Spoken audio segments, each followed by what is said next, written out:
Hello everyone, welcome to another stream. How are you all doing? Welcome Raiders, thanks for coming in, and thanks to KF Logan for raiding in just at the right time, right as we're about to start. So thank you very much. We already got a shout out, so make sure you go and check out KF Logan here on Twitch.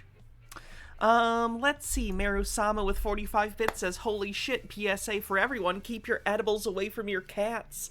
Nicole ate and threw up an entire weed cookie. It's been a terrifying weekend, but she's finally on the mend. Oh yeah, keep that shit somewhere completely locked up. Cosmic Cats 42, thanks for 25 months, says, heyo everyone, hope the week is starting off well, looking forward to some laughs today. It's gonna be a good one, I assure you. And I think that was it. Welcome everyone, I'm Hannah. I am a trans leftist variety streamer, talk about all sorts of stuff. It's gonna be a fun one today. Jeremy of the Quartering fame, you may have heard of him. He's famous for peeing in his basement one time and being obsessed with Brie Larson. Anyway, he got drunk again on stream and acted like an idiot and racist, so we'll listen to that. Glenn Serio, First Amendment auditor type, got in trouble with the police again. This time maybe because the police were wrong, although he was a jackass about it. And then I just have a variety of other stuff, whatever we want. There's kind of a general stream. There's not a specific theme, just wanted to come on and watch some different stuff.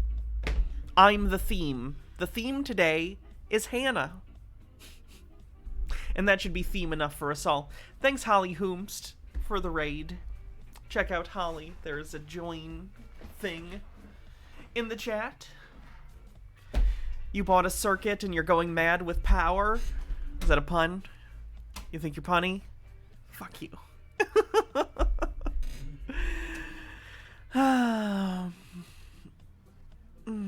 Oh, this thing, by the way. So I need a new set of tires. I'm doing a fundraiser for it. If you want to donate, you can. If not, whatever. It's cool.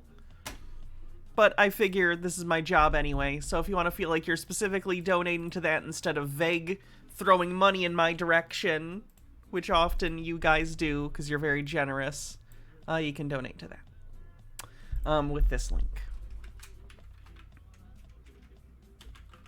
But other than that, everything is normal. Alright, let's get into it. What are we going to do first? Oh, that's me. Hi, me. Maybe we'll start with... Ooh, Daily Wire. Daily Wire stuff. This is interesting. The shirt is amazing. Thank you. Hold on, I'll show people. It's a Labyrinth shirt. Labyrinth. And I was actually wearing my jacket today, and I noticed my jacket is cut in such a way that it looks like David Bowie is just peeking out of my jacket when I wear this with it. It's kind of funny. Speedy Yoshi, thanks for 22 months. Appreciate it. So the Daily Wire. This is something I wanted to talk about. The Daily Wire has its own streaming service. The Daily Wire, of course, being Ben Shapiro's media company. They have a streaming service called Daily Wire Plus, where, of course, they specialize in right-wing, sort of libertarian-y, Daily Wire-type content. Well, they gave some presentations last year talking about the future of the platform, and I wanted to look at some of it because it's very interesting, and some of it's pretty funny. So let's take a look at them trying to build a media empire. When was this one? 2 months ago? Here's... Okay. So, if Harry's Razors is our statement to America that you don't have to give your money to woke corporations who hate you. Oh, right off the bat. Okay, great. Don't worry, Daily Wire isn't a woke corporation.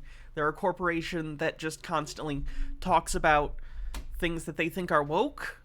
So you're still going to hear about it all the time. But, I don't know, you'll get to be mad about horny M&Ms? I know that's Tucker Carlson, but close enough.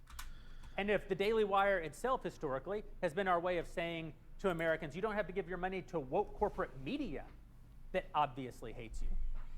Our movie company, Daily Wire Entertainment, has been saying, you don't have to give your money to woke entertainment companies that obviously hate you. Woke entertainment companies like Disney, who are so woke, they've introduced their first gay character 17 different times. Where does that leave us now? Well, now it leaves us with Disney. They had Gina Carano, a wums, as a main character in a movie that utterly bombed, so that's so woke. I did see Gina Carano, who was in season 1 of The Mandalorian, went off on dumb right-wing tirades and shitting on trans people and comparing, like, vaccine stuff to the Holocaust. So she got fired from Disney, or at the very least, she didn't get rehired. And then Daily Wire scooped her up because no one else would have her. Bear in mind, this was on rumors that she was going to get her own spin-off. Imagine having, like, regardless of what you think about the respectability of being an actor and doing, like, a Disney Plus spin-off show of your show that's a spin-off of a show that's based on people's nostalgic love for a toy from the 70s. Like, however you feel about the corporate state of entertainment, still, from a strictly monetary and career stability sense, doing a show for Disney, probably pretty good. She fell pretty far immediately. All she had to do was not be an asshole, and she couldn't even do that. Disney, Disney, Disney. They're the gift that The sound level's really low? Sorry. Let me... keeps on giving. They gave us Gina Carano. I think we should give them a round of applause for that. Oh, shit. Citisaurus with $15 says, have some money, my mom can wait for her phone bill payment. Oh, no, don't do that. Don't do that. Don't do that. Don't do that. Don't give me money when other people close to you need it. Seriously, don't do that. Don't do that. I appreciate the money, but don't do that if, like, your mom needs phone bills. Seriously. My tires can wait a little bit longer. Like, your mom... Okay, it's a joke? Okay. Thank fuck. Oh. And then Bardlock Moses, thanks for $55. Look at that. Already 70 into the goal. That's amazing.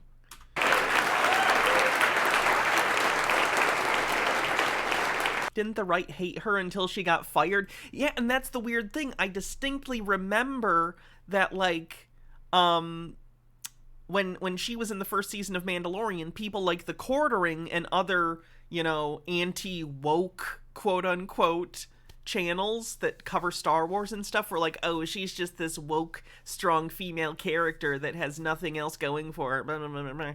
And then the second, you know, she started being a chud, they were like, oh no, we love her now. She's a great actress. She's wonderful. We always loved her.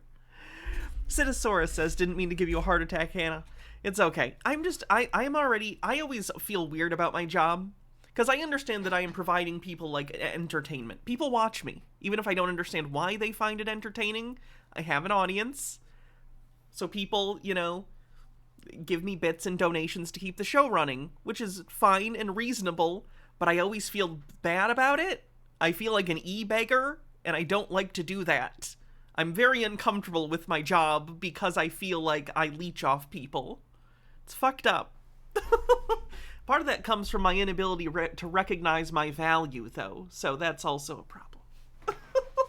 Oh man, lots of raiders. You're hearing too much about me today. Goddamn. Welcome to the stream if it's your first time here. Fraggled Rock, thanks for 24 months. Happy 2nd anniversary. And they learned absolutely nothing. They learned absolutely nothing from their defeat in Virginia because of the radicalization of children that was exposed by Luke Rosiak in Loudoun County. They learned nothing, and today, because of the great reporting of Chris Rufo, we got to see leaked footage from inside Disney of high-up Disney employees saying things like, we have a not-so-secret gay agenda. Saying things like, make sure I get this quote right, we're adding in queerness wherever we can. I don't know if you know this, but Disney's been very gay for quite a while. No, Pickles with 100 bits says, yeah, he's talking about a Project Veritas vid, I think. Project Veritas, which is known for editing things and basically scamming and taking very misleading video. Did I blow another tire? I just need new tires. This isn't even for 4. This is for 3 tires. The one that was new is still good. Because that one blew, but the other 3 are just as bad. And one of them caught a nail today, so now I'm trying to get them fixed before, like, it goes really bad. The one that caught a nail isn't, like, deflated. The nail is still in there. But, like, my treads are dog shit. I've had those tires for so long. Gnome Pickles with 100 bits says, I have no children besides my cats. Live like a weird monk and therefore have disposable income. Take my bits and use them to give people like the Quartering a heart attack because you exist, you magnificent person. Thank you. And that, quote, no one is trying to stop him. Speedy Yoshi says, name a single straight Disney villain. That's right, you can't. The producer who was doing so. Another executive within the company said, if anything... Maybe Gaston. Well, him and LeFou. But Gaston, I don't know. At minimum, Gaston is heavily closeted. We don't have enough. And coping very badly. LGBTQIA representation. Frollo could be bi, but he's definitely into Esmeralda, so... In content made for very small children. So what are we going to do about it? Well, we're going to do the same thing we always do. We're going to build alternatives. Americans have enormous economic might. They just don't have any alternatives. The Daily Wire is building those alternatives. And today, I'm proud to tell you that we will be launching Daily Wire Kids.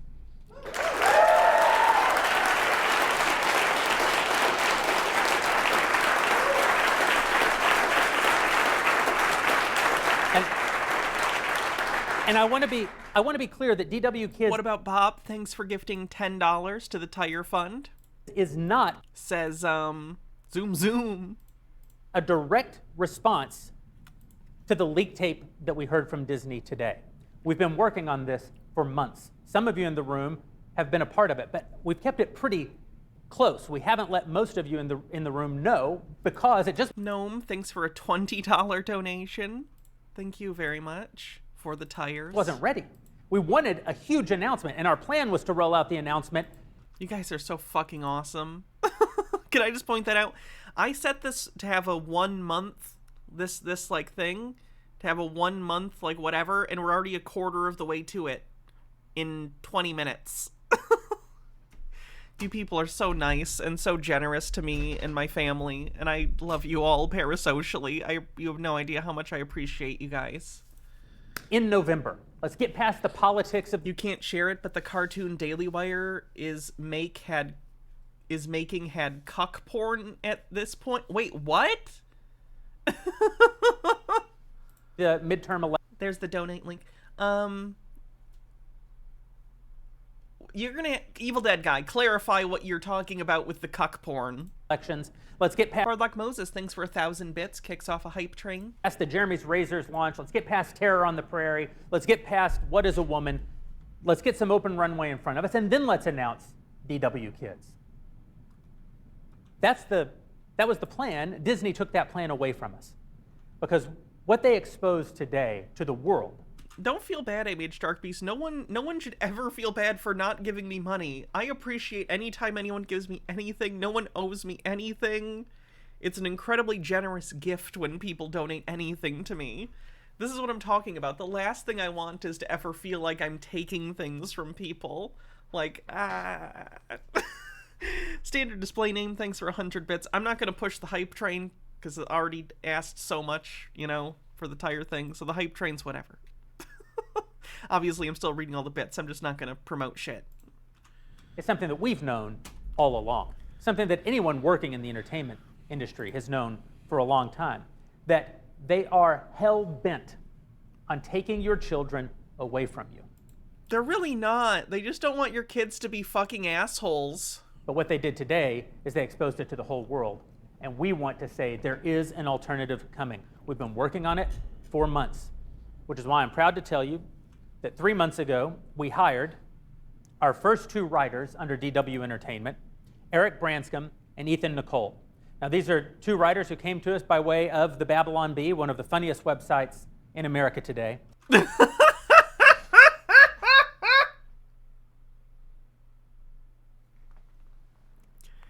The Babylon Bee is terrible. It's so bad. And believe me, I am completely fine with like headlines and satire that makes fun of things that are closer to my political side or on brand of like what I believe. That's fine. I can laugh at myself and the absurdity of whatever. But the Babylon Bee isn't funny. But before that, they were the writers on VeggieTales, the animated series. These guys have a deep history. Maps and Mimics, thanks for $20 towards the tires. Thank you very much. In animated kids content that has our values. I actually like VeggieTales. Which kind of VeggieTales did they do? Did they do early VeggieTales or later VeggieTales? Because that very much depends on how I feel about them. Gnome Pickles says, I love the Babylon Bee because without it, how else would I see the same 3 jokes over and over and over? There's 6 scripts in to our very first animated kids show, which is called Chilla Time. Oh my god, they're chinchillas! Stone Corbell, thanks for gifting a sub.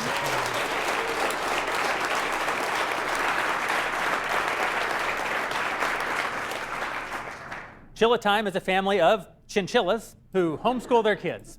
And oh, those poor baby chinchillas are gonna grow up to be so socially maladapted. Evil Dead Guy says, a random hentai artist made a cuck porn drawing based on the cartoon Daily Wire Plus is making because I asked and he did it for free, but I can't share it. You know, I appreciate you not sharing it. What in the fuck? And they don't homeschool their kids in sort of the normal way. There's not a lot of sitting around at tables. There's not a lot of arts and crafts. There's completely immersive insanity. Oh, so it's like homeschool magic school bus, so shitty. When the Chilla parents want to teach their Chilla kids about George Washington, suddenly the kids find themselves fighting in the Revolutionary War. But oh, so yeah, it's Magic School Bus. Things don't... I just bought Magic School Bus a while back on DVD. Holds up. Ever go quite like they're supposed to, because, of course, we're the Daily Wire, and we're not making polemics. So our goal isn't to make a piece of educational content. No, our goal is to make some really great kids content that kids actually want to see, but where they gain some perspective. They gain a sort of baseline understanding. Gain some perspective, and by perspective, I mean we're going to tell them that laissez-faire capitalism is God. Of what we might call cultural literacy. So there's no proof that as they act out the Revolutionary War, anything will actually happen the way it happened in history, but there is you can count on the fact that it will be absolutely hilarious when it... Oh boy. Tea with Goblins, thanks for $10 towards the tires, says we never tire of you, Hannah. Citosaurus says, are they just doing an animal version of the Tuttle Twins? Kinda seems like it. Kinda surprised they didn't pick that show up. Y2 Yasmin says, why can't these weirdos just watch Bluey and, like, leave people alone, Jesus Christ? And Gedry, too, thanks for $30 towards the tires. You guys are fucking awesome. Thank you. And it does happen. And, more importantly, unlike Disney, which used to create wholesome content, which used to create content that parents could trust their children in front of, parents will be able to rest assured that their kids can watch DW Kids, entertainment, without having to review it first and then explain to their kids why mommy and daddy don't actually agree with that TV show later. What would you not agree with? Oh, one of the chinchillas is non-binary, okay? Who the fuck would care? That's not difficult to explain. Gnome Pickles says, come along, kids, let's learn about all the white people in history who said that capitalism is magic and ignore anyone with a bit too much melanin in their skin or who didn't like the free market. First name bunch of numbers says this is just a trendy Gen Z version of the Imagination Station from Adventures in Odyssey. I remember that. Do you remember, I don't think they made this one into a cartoon, but in the radio Adventures in Odyssey show, one of the kids used that machine to, like, be in a world where they didn't have any rules, and then they drove a car without a license and got in a car accident, and they became paraplegic, and then they were like, oh no, and then Wit opened the door, and he's like, it was just a holodeck simulation, you still have your legs, but this is why your parents give you rules, and it was traumatic. Discordant Vol says, wow, they really got their finger directly on the amygdala of the suburban white dad, huh? Our second Oh, look, Baja says pictures of Hannah and I's kitty because chat is so piece generous. of DW Kids content is called Doodles with Noodles. What else did I miss? Piper Draws and stuff. Thanks for $25 towards the tires. God damn, you guys have me almost halfway there already. You guys fucking rule. First name bunch. No, I read that one. Sorry. I got confused because I was first looking at the actual chat, and then I was looking at the feed that I have, and it looked formatted different. DM Trey says, 33 months, does that mean the highest tier of tin order? I should actually get a special 33-month badge that's reflective of that. Here's a picture of the kitty. It is Lupine! Look at Lupine! Oh. She is a floof. She is a floofy floof. I recognize that couch. That is my couch.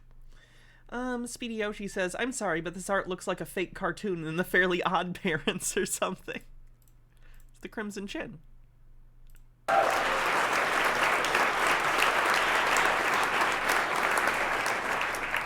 And while it looks like another animated show, it actually isn't. This is just the only art we had on short notice. Hydrate. Wow, you seem really prepared for this presentation. Doodles with Noodles is actually a live-action puppet show in which our very own Ethan Nicole will teach kids how to do drawings alongside his friend. Boo, where's Pappy Druitt? Andy Pretzel says, here comes the Scarlet Mandible. Friend, the puppet. You guys remember Pappy Druitt? We're gonna go on a tangent for a second.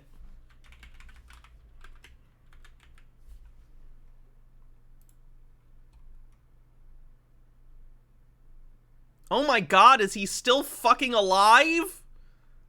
Oh my god. What in the hell?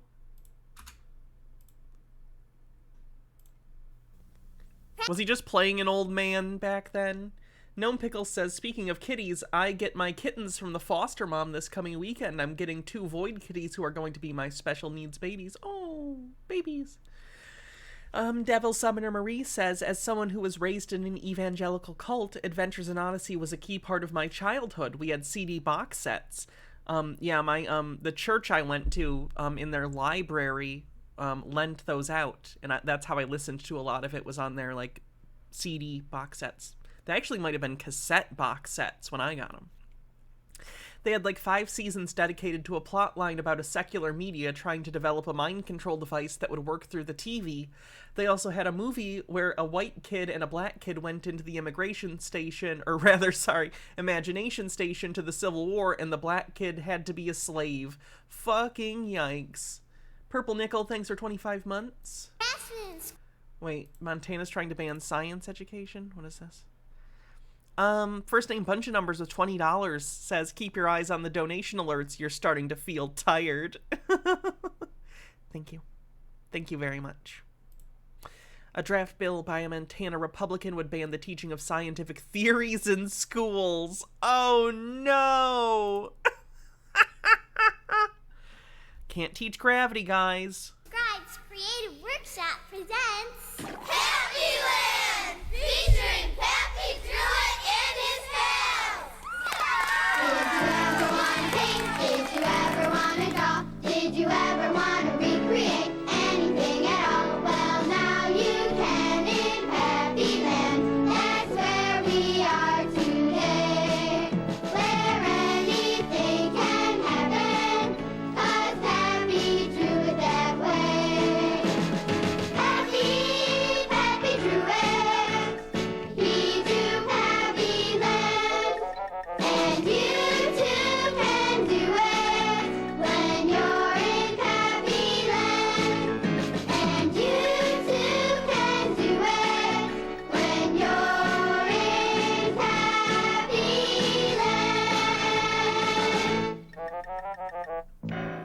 I used to love that show. It looks like he still has a goddamn YouTube Hi, channel. everyone. Holy fuck. Hi everybody, Pappy Druid here. Thanks for checking out my official YouTube page featuring some of my favorite clips and doodles from my hit children's television show, Pappyland. Oh, and by the way, don't forget to subscribe to my channel. I will subscribe. He only has 6,000 subscribers. This poor guy. I used to love his show as a kid. I didn't even know he was still alive. Speedy Yoshi says, not the worst thing happening. This is happening in Florida libraries. The library that took everything off the shelves. Yeah, I saw.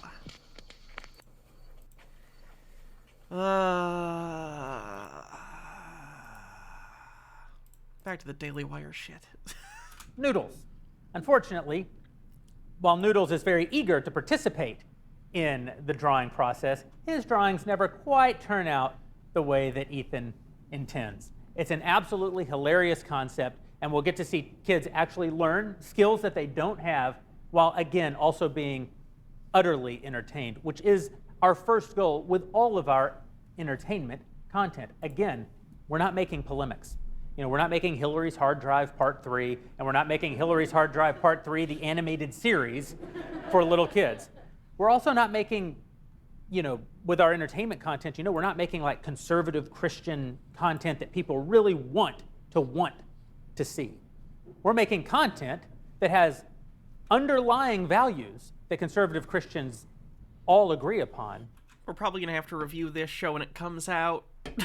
Speedy Yoshi says, kids are being told they aren't even allowed to bring books in because they could share it with another kid, then a parent could legally sue the school. Good lord. Smish says the books aren't gone, they're just written in invisible ink. Oof. It's not Chud Watch necessarily today, it's just like a variety of things, some of which include Chuds. But that they actually want to see. Now with our kids' content, we'll play it much safer than with our adult content. Why? Because you're supposed to give kids a safe environment to be kids. You're not supposed to be challenging kids with radical new ideas. Radical new ideas like, don't be an asshole to people who are different than you. That's a new idea.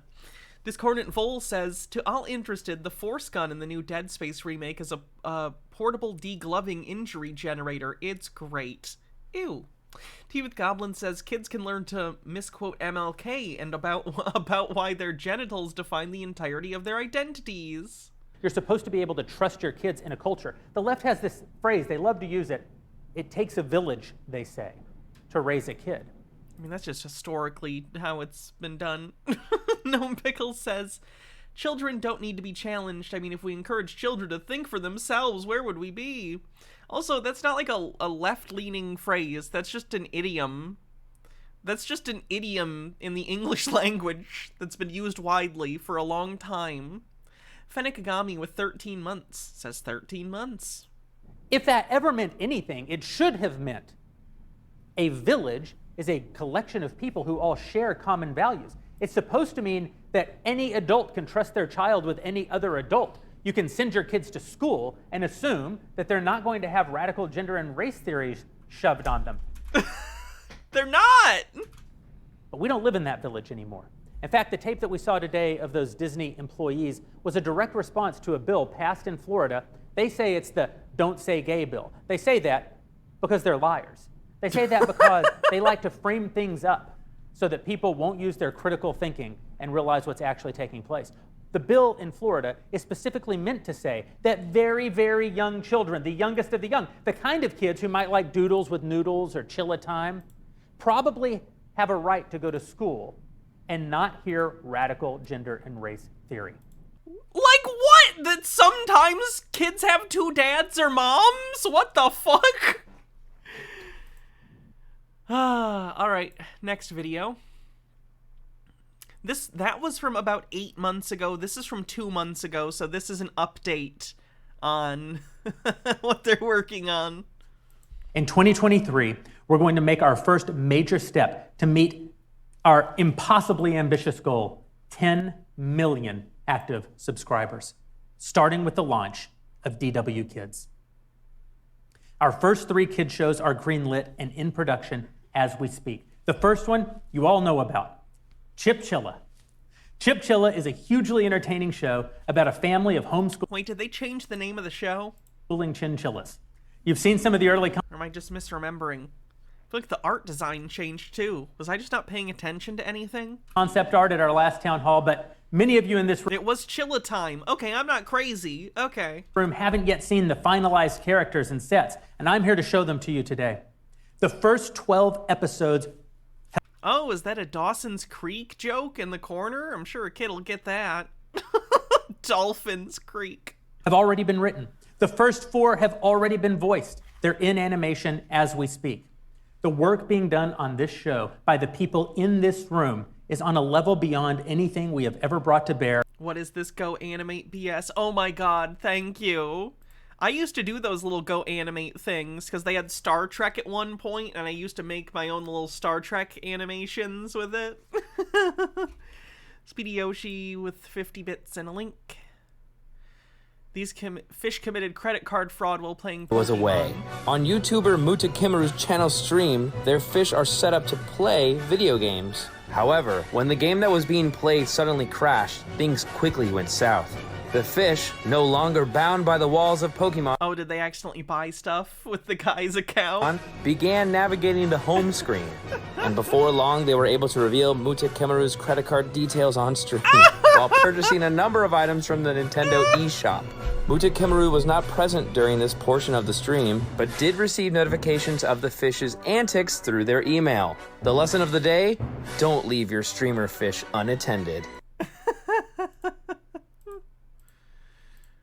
On any project in the history of the company. We couldn't be more proud of the team, and we couldn't be more proud of the art that you're creating.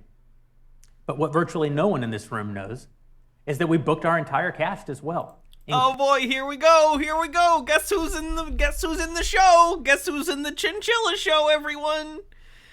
Speedy Yoshi says fish were tired of not being paid for their labor. They're starting a union. Including our good friend, the incredibly talented and hilarious Rob Schneider. Let's hear that again, because these are words that, this is cursed. These are words that should not be spoken, lest you awaken an evil curse onto the land. Is that we booked our entire cast as well, including our good friend, the incredibly talented and hilarious Rob Schneider. Rob Schneider is a washed-up actor. Down on his luck, the only work he can get is for a right-wing propaganda network for children. Rob Schneider in The Hack.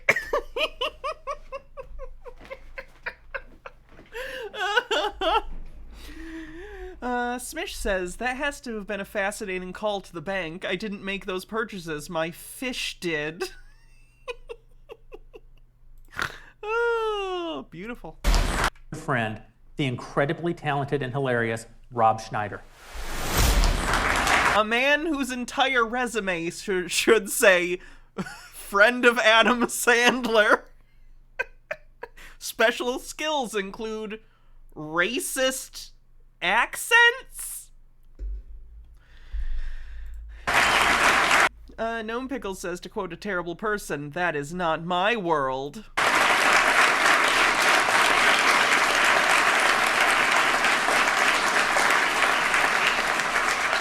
Rob is a legend, and he is voicing Chum Chum Chilla, the patriarch of the Fuck yes, Chum Chum Chilla, let's go! Chilla family.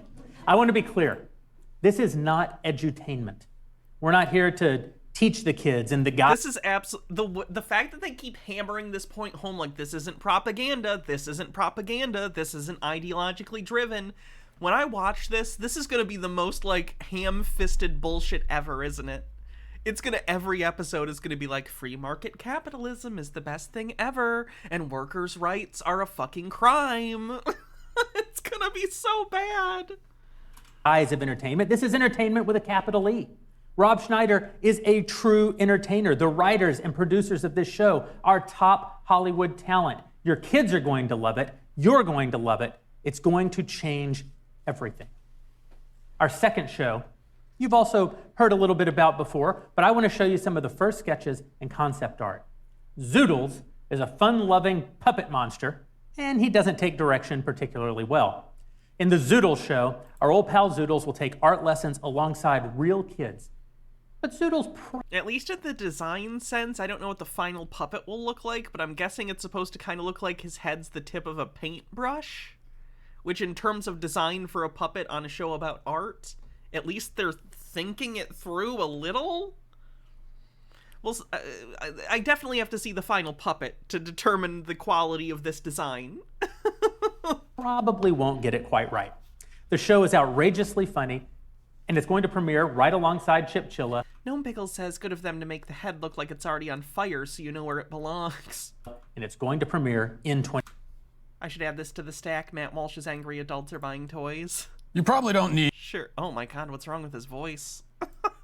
You probably don't... 2023. And the third show from DW Kids, I don't think many people in the room have heard about at all, but you're going to be blown away. I'm proud to introduce A Wonderful Day with Mabel McClay. Mabel is going to take kids through her incredible world where no cell phones or electronics are allowed. It's boomer shit, the show! Phones bad, motherfucker! Phones bad! Discordant Voles says it's like if the Grinch and a Smeargle got into a teleporter accident. Oh. But joy and wonder rule the day. With her trusty dog Jasper by her side, Mabel will share laughs. Can I ask, since this town is stuck in the 50s, does it have an above average number of water fountains? And love and introduce children to the beauty and meaning of a life of imagination. This is the kind of content that we got to grow up with that almost no kids today have gotten to have. In addition to the amazing, funny, heartfelt stories that each one of these three shows will create, they're also going to create enormous opportunities for our commerce team to make new products, from plush toys to children's books to video games. Overthought says, and what kind of device will the kids watch this on? True. We're creating an entire world where kids can live, learn, and play without anyone trying to rob them of the values that their parents have spent so much time trying to instill in them. What the fuck? This is gonna be what is this show even gonna be about? What does she do? You've said what she doesn't do. She doesn't use phone, eat hot chip, and lie. But what does she do? What does she do? It seems like they're more, and this is telling, of course, because they're reactionaries, but all this presentation is about what the shows aren't and not what the show is. What is this? This is a show about homeschooling chinchillas. That's not woke. It's not gonna teach your kids gay people exist, okay? They're not gonna know what pronouns are. Oh, what's this? Oh, it's an art show with a puppet that's, we're not gonna talk about racial justice on this puppet show. Oh, this is Mabel McClay. She doesn't have phones and doesn't like technology. What does she do, though? I don't know, but she doesn't do things I don't like. Chiba Hawk says, what do you think the average height of the men that work at Daily Wire is?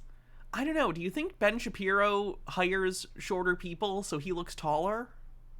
Like a forced perspective effect. Like his whole life he's walking on the set of The Hobbit. Devil Summoner Marie says, the kind of world we grew up in is that no kid nowadays have looks outside to the urban wasteland poisoned by smog and industrial waste. Whose fault is that? Logarth says, artwork by this guy's 12-year-old niece. You want your kids to go outside, but you made no walkable cities. What do you want them to do? I want them to walk up and down this urban freeway.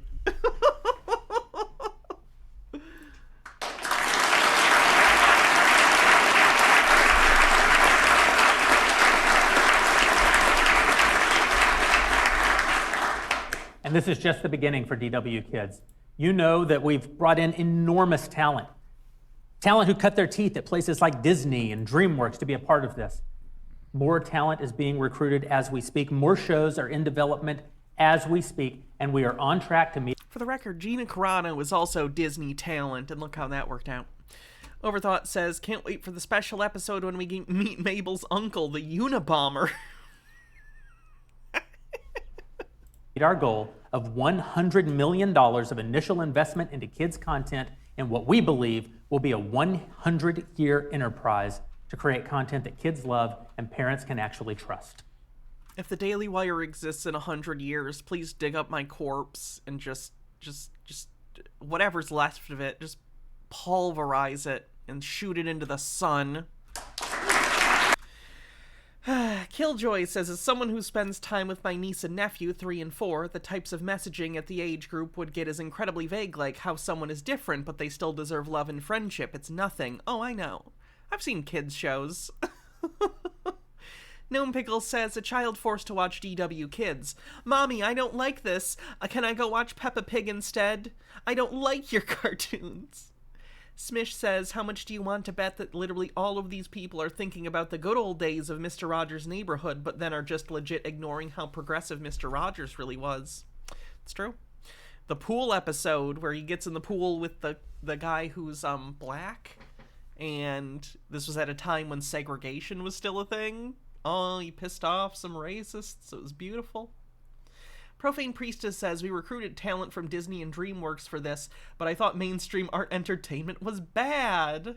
Terradona says, I give them 9 months before they throw in the towel. They're putting a ton of money into Daily Wire Plus. I am so curious. I think the Daily Wire is a private company, so we can't really look at their books to know, but they say they have like a ridiculous number of subscribers. I forget if they said it was like 1 million or something, or if it was 100. I think it was about 1 million. They got over 1 million a while back. I remember because, for comparison, Disney Plus has like 100+ million. So like Daily Wire is at like 1% of what Disney is in terms of their streaming service, which doesn't sound crazy to me. But a million people giving them money every month is still a ton. That's still enough to potentially, if they keep costs low, be a business that can slowly grow over time. And that's not good, because these people are fucking slime.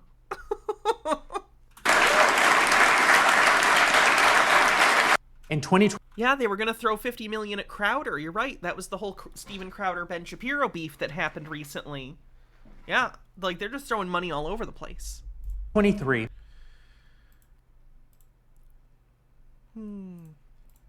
All right, enough of that. Do we want to see the quartering be drunk on stream? That's kind of the headline here. I think enough people. We have almost 250 people watching. Why not? We can do this now. Discordant Vol says there's so much dark money fueling the right. It's the only reason they ever gain ground. Okay, so Jeremy of the quartering fame got drunk again. He's not supposed to do that because last time he peed in his basement and made a fool of himself, but, well, he made a fool of himself this time, not just in front of us, but in front of, that No guy. What is it, Andy No? What's his name? Yeah, Andy No. So this will be interesting. This is just a 11-minute super cut of all his dumb bullshit while he was drunk streaming. Hello. Use promo code old what's his name for 100% off at your local Oh, he's gonna be racist in this. Just so everyone knows, he's racist in this. So trigger warning for that. Target in Memphis tonight. Half the country had to burn for George Floyd, a drug addict, spousal abuser, terrible human. Wisconsin. Hey, Jeremy. Maybe no one should be murdered by the police when they're not a threat to anyone in the moment, regardless, because we have a justice system, and if you think someone's done something illegal, then they go to court, and then it's determined there. Extrajudicial killings are fucking murder. That has how many black people? Are you kidding me? Oh boy, User. gotta go back so you can listen to that one in full. Devil Summoner Marie says Fred Rogers once said in an interview with a gay friend of his, Dr. William Hirsch, that sexuality must be on a spectrum and I must be right smack in the middle because I have found women attractive and I found men attractive. Ooh. They're terrible human. Wisconsin has how many black people? Are you kidding me? Have you heard of Milwaukee? It's like the 3rd most dangerous city in the country. If this happened to Tim, I would have grifted like 3 or 4 videos. He literally sounds like, I've told you guys, I saw American History X for the first time recently. He just sounds like the skinhead main character from American History X. He just sounds like him. Maps and Mimic says cops aren't supposed to kill guilty people either. Videos on it. Stop paying him money to defend me. Pay me money. I wouldn't be worth canceling him. Lloyd, I actually don't think so. Is Tim Pool bald? Yeah, super bald, bro. Full cul-de-sac. CEO of Black Rifle Coffee just texted me. My plan tomorrow is to reach out to Eliza Blue's father. I'm not playing around. People think I'm bald, but I'm not. Oh, this part's painful.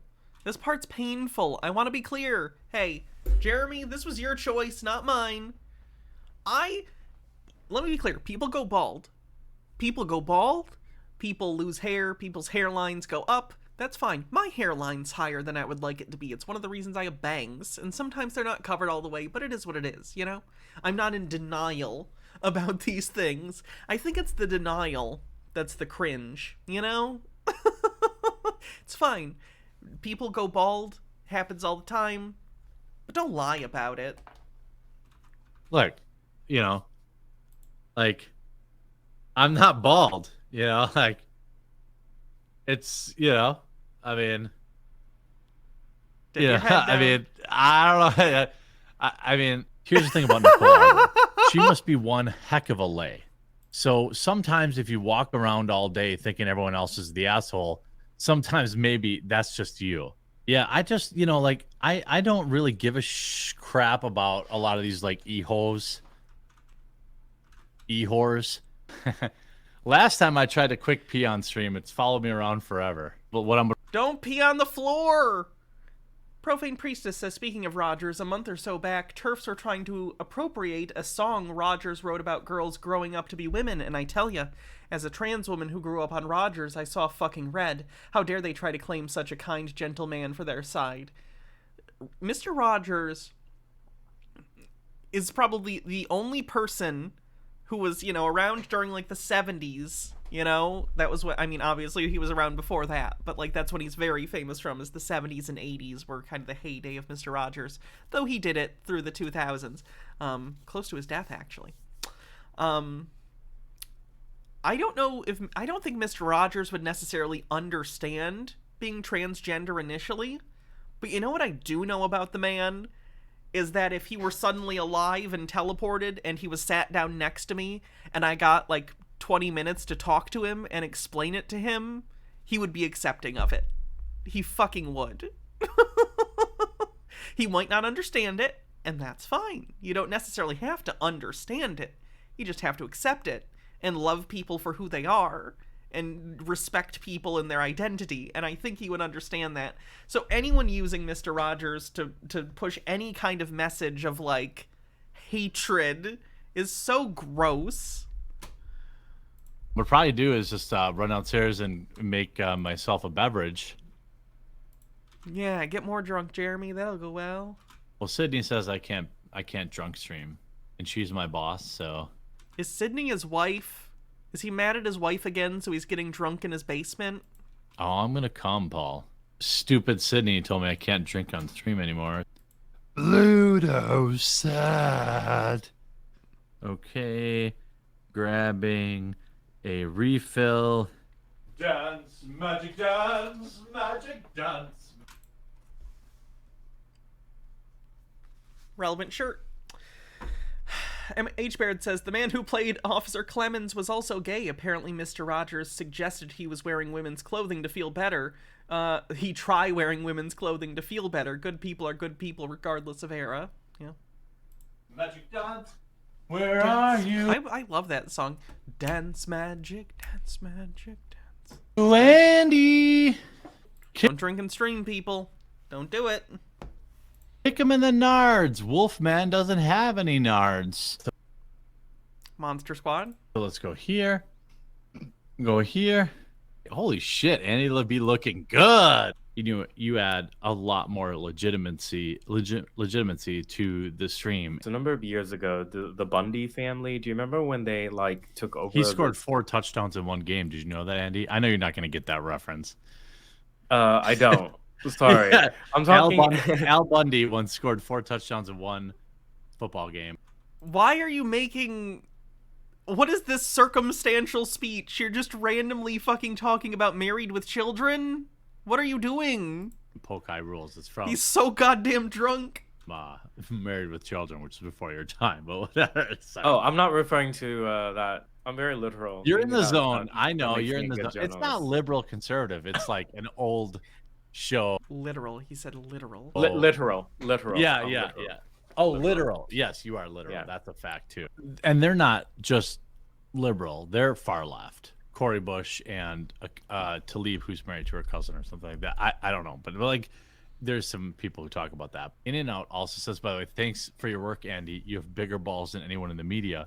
He does. I've seen them. It's really uncomfortable to see them in real life. They're really huge, and it's a little weird. Hopefully you'll stick around for like maybe 20 minutes because, we'll get Tim's audience here in a few minutes. And You I'm can like, tell how uncomfortable he's making him. huge grifter. Like, even if you're gonna get drunk on stream, which I don't recommend, also getting overly drunk on stream is against Twitch TOS. You can drink, but if you get, like, drunk, like trashed, that's against Twitch TOS.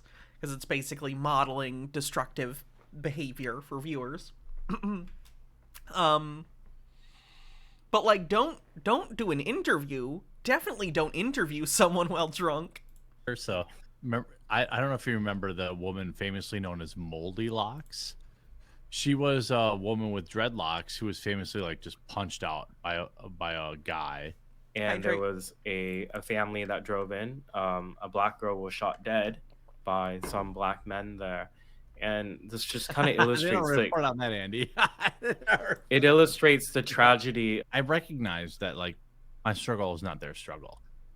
But it's interesting when I look at it and it's like, dang, these movements seem to continue to attract people that just want to be garbage people.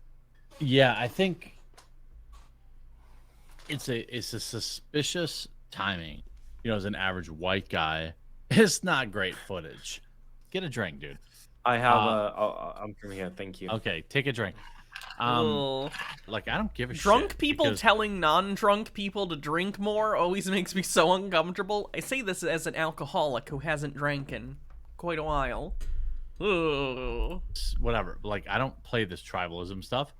There are a lot of people. Jeremy, your whole channel is tribalism. It's your entire brand. Well, they were. You're one of your big selling things is anti-woke coffee. You literally have like a bullshit coffee brand, which is literally just he buys beans in bulk from another company and slaps a custom logo on it. Which is whatever, it's fine. Just saying. Resisted. So whatever happened, they deserved it. No, my opinion is like I've been in I've been in interaction with police where I feel like I was wronged or they were like coming at it but like that shouldn't be a death sentence. When I talk about like when reporters talk about the left even talks about privilege, there's one thing we agree on, and that is money is privilege. And when you are super rich, you don't pay the same price the rest of us do. And this particular footage in Memphis is not good, and in my opinion. All 5 were arrested. That's true. Charged with murder, by the way. And Fork Void with 31 months says 2 months sober. You helped by sharing your experience. Oh, I'm really glad. Good for you. I mean, the response But they was were black, incredibly Andy. quick. They were black. Do they still not understand the point is that when people are upset about situations like this, first of all, they're upset about the culture that even leads to cops feeling like they can do and get away with stuff like this. Second of all, I think the entire, unit that those cops were a part of is known for being fucking ridiculous and doing shit like this. And third, the issue is normally people don't get taken seriously when they report cops for doing shit like this. When we talk about cops like this, the only reason these people have been arrested is because it was caught on camera. That's the problem, okay? The problem is that this should be the norm, is that, oh my god, cops did this terrible fucking thing, immediate arrest. And that normally doesn't happen. I'm glad that those cops have been arrested. I'm glad that they're going to trial. That should always be the case. So You it see, automatically but then- discredits it. I want to riot. Fork Void with 31 months says 2 months sober. I just read that. Duh. And Baja says Hannah will be 2 years sober March 25th. I'm so incredibly proud of you, love. Thank you. Andy, I want to riot. But the narrative. But don't How you think many- they want to riot anyway? Right? So Of course they do. yeah. Of course they so do. okay, so let it. This is the thing that I don't think right-wing people understand. I don't know if they're being obtuse or their unit was disbanded. They were called like Scorpion Squad or some fucking weird LARPy bullshit. Disgusting. Oh god, I lost my train of thought. Where was I going? The thing that he's going to talk here about like looting or rioting or whatever. It frustrates me so much when this sort of stuff is framed as like, oh, they don't really care. It's opportunistic, like stealing basically. No. Listen. Riots and stuff happen because people feel unheard. People feel that their plight is not being listened to, and it ends up just blowing up. If you have a social situation where people fear they're being oppressed or treated poorly long enough, and then situations happen where that becomes even clearer very suddenly, like in instances where cops get caught on camera brutally beating someone to death, and then just like laughing about it, like, yeah, that's going to be a powder keg situation, and people emotionally lash out and react just to hurt. They are hurt, so they want to just cause destruction and hurt others. I'm not saying that's rational, but it's not a rational act. It's an act of desperation. It's an act of, I am so not in control of the world that I live in, and I am so put upon by the systems that be, that fuck all of this, fuck everyone, fuck this fucking everything, and you just take and do whatever. Like, that's what happens. If the social contract gets broken for you over and over again, and it's made clear that society doesn't give a shit about you, and they're not listening to you trying to redress those claims through official channels, the only thing you can do is throw rocks, basically. I'm not saying literally, I'm saying metaphorically, throwing rocks at the system and just making things uncomfortable for other people just so they pay attention. Just so you get noticed, because no one is listening. I don't know. It just frustrates me the way that these people talk about stuff like that. Let be known, Andy No agrees with me. Big improvement, big endorsement for me. Support Andy No. He's on Locals at ngo.locals.com. Not a great URL, Andy, but that is actually his last name. It's not short for NGOs. It's No because this is his last name. And chat is telling me to shut up and let Andy talk. That's what I'm about to do. But what I want to say is, like, it's funny watching the narratives where it's like, oh, it's 5 black cops. Oh, they were all arrested. So racism. Oh, I stole these sneakers for old what's his name, because they literally arrested these 5 guys, charged them, and like, what else do you want? But we would like that to be the norm. We would like that to be the norm. They want... And also, an environment where cops don't feel like they're going to get away with shit like that would be great. To riot, no matter what. Yeah, this was 100% discount code.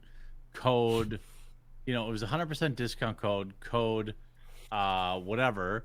They didn't... I always say on my channel, it's like, oh, I'm stealing these sneakers for old what's-his-name. I mean, like, it's like Code Floyd would steal 100%. You see these people rolling up into a Target or to a Best Buy or to whatever and stealing this stuff, and like, yeah, but this is because of white supremacy. It's like, no. You're just a criminal who wants to get a lighter sentence because you think you're fighting the system. Nothing about white supremacy caused people to roll up to a Target and steal 6 flat screen TVs. Holy fucking shit, I hate this man. The reality is, we're talking about a bunch of rich, privileged white people who are burning down cities in the name of Burning down cities. black Still haven't heard a single city that was burned to the ground. They keep saying that. whatever. And so Someone burned a Wendy's down. That means all of Portland is a smoking fucking crater. we see this in Atlanta. We see this in Seattle. We see this in Portland. We see this in Hydrate. Memphis. I feel like there's probably a confliction in the Memphis because every single cop is black. So they're probably like, oh, well, we can't say white supremacy. Like, I feel like They there's are an though. ex- They are though. By the I way. know, of course still they are. Yeah, yeah. They're white, but they're black. But like, but it's true. That's what they say, right? And chat. by the way, all No! of you- Why? What is with right-wing people and just making up fake straw men? They're just like, I don't know, let's imagine a thing someone I don't like said. All right, they said it. No, they didn't. You made it up. Bitter Green with 100 bits says, what, you've never heard of Neverwhere, New York, or Elsewhere, New Mexico? Both gone now. People in chat are like, shut up, Jeremy. Let Annie talk. Buy his book. It's called Unmasked, Elminato says, Wendy's is an icon of the city. It's like losing the Library of Alexandria again. Like the Library of Alexandria, but full of beef. in The beefery of Alexandria. The Library of Beefexandria. The Library of Alexandra Beef. Beefy Library. Library beef. if you just Google, if you just Someone make something out of that. Amazon Unmasked, you'll find it. And get the hardcover. Don't be a cheap Beef Brary. The Beef Brary of Alexandria. There we go. fuck. Go to ngo.thelocals.com. I'm sorry, ngo.locals.com and support this guy. And Andy's been a real homie, and I think obviously he's deeply he loves me deeply. He's trying to convert me. He's trying to get me to snuggle with him and all these types of things. My chat loves you, dude. Andy was like, yeah, they love you. It's all 100% positive. Dude, I bring you on my show, on my chats. Gnome Pickles says, darn Fictionville, it's in ruins. Woke mobs demanding you name your pronouns or suffer having your hair dyed into a rainbow. For free? I'll get that done. That sounds nice. Like, oh, shut up, Jeremy. Andy's here. Andy has always been a 100% real G. Here I am. Andy, no. Excellent guy. I love Andy. He's so nice. People say I'm drunk. I'm not drunk. Bro, His hat says coal, guns, and freedom, by the way. Tea with Goblin says, Newsflash, white supremacy works on a structural and institutional level as well as interpersonal ones. Black people can buy into a system that marginalizes their communities because they gain individual power and or profit. That's why racism and capitalism are two sides of the same coin. Black cops have families to feed too, and I'm sure Candace Owens walks homes with a fat check. it's 9 o'clock, homie. Andy is like a legit 100% real G, Andy is a real G, I love Andy, and I hope people follow him on Twitter, and I hope people tweet at him and say, Andy, thanks for going on Jeremy's show. Let me read the super chats.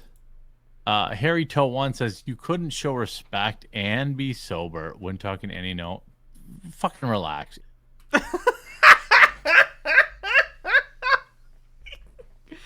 Discord and Vol says, look, the big box store is A, uninsured, and B, emblematic of the parasitic relationship between these small enclaves and the economy as a whole. Pax Max says, Jeremy, time for coffee brand coffee break, for fuck's sakes. Get it together. Yeah, that's probably true.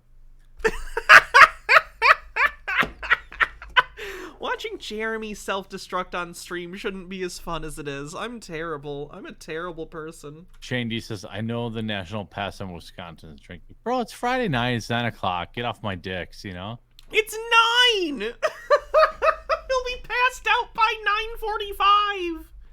Adam Sellers, nerd, let's shoot. You want to fucking shoot darts with me? I'll have you know, even in my alcoholic days, it took until at least midnight to get this drunk. Bro, come over. Maybe 11. Over to my house right now. Adam, text me. I'll give you my address. Come over to my house right now. I will fucking destroy you. I've never actually shot darts on my home board, but I want to see your fucking stupid face. I miss you, buddy. Jeremy a little bit tipsy, but good to go for another 2 or 3. Oh, child, please. It's 9:18. Adam Sellers is going to show up here. I'm going to shoot this fucking loser in darts. I know, he's too drunk for his chat. And I think chats are normally pretty fine with you being inebriated if you're, like, funny. But Jeremy is just a fucking mess. And then I'm going to drown him in my fucking hot tub. Like, someone who's a little tipsy or a little drunk who carries themselves in a certain way can be kind of funny, you know? There's some stand-up comedians who perform a little drunk, you know? And they're kind of funny. But, like, this is sloppy. No one likes to watch the sloppy drunk. It's just gross. With love. Not really. Adam, bro, bring your fucking wife's big old boobs and bring her over to our house. I want you to meet my German Shepherds.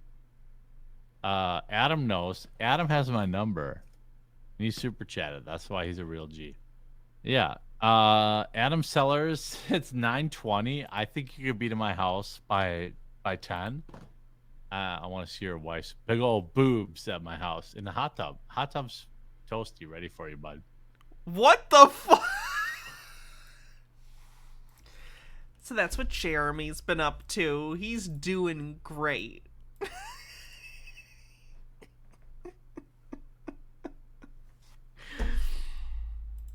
How often do you think Jeremy cleans his hot tub? I'm afraid if I got into his hot tub, even I would get pregnant. Tea with Goblin says Dylan Moran performs absolutely trolleyed and is one of the funniest people on the planet, but is a rare gift, mostly preserved by the Irish.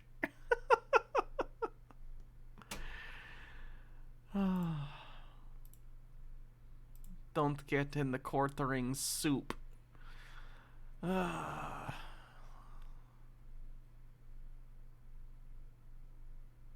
about a terrible conspiracy theory music video? Don't let them take your mind. Don't let them take your mind, man.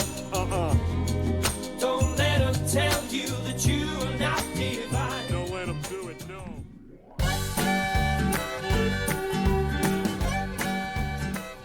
There ain't no photographs around, somebody tell me why. They're all just Photoshop cartoons, they're all just CGI.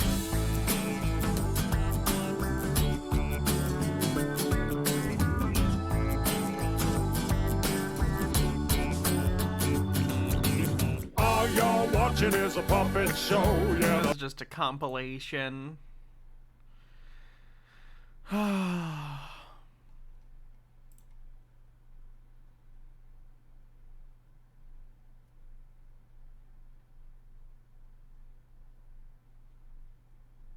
Why are all his songs too fucking long?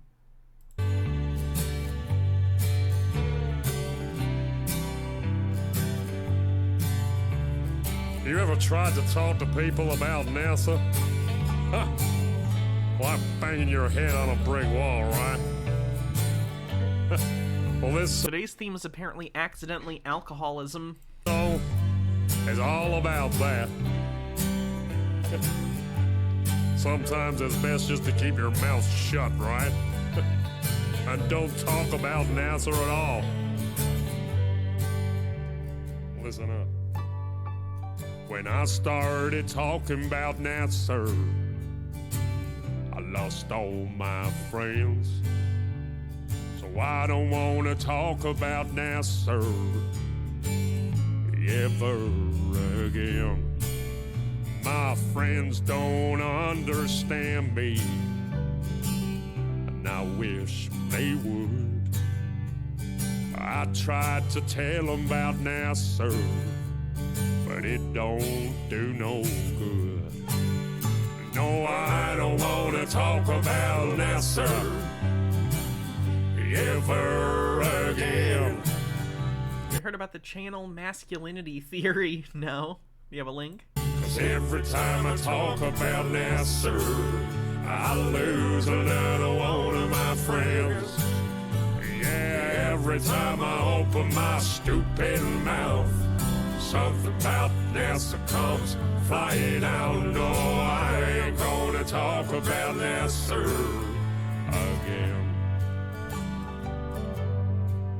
Well, you can lead a horse to water, but you can't make it drink. You can tell people about Nasser, but you can't make them think.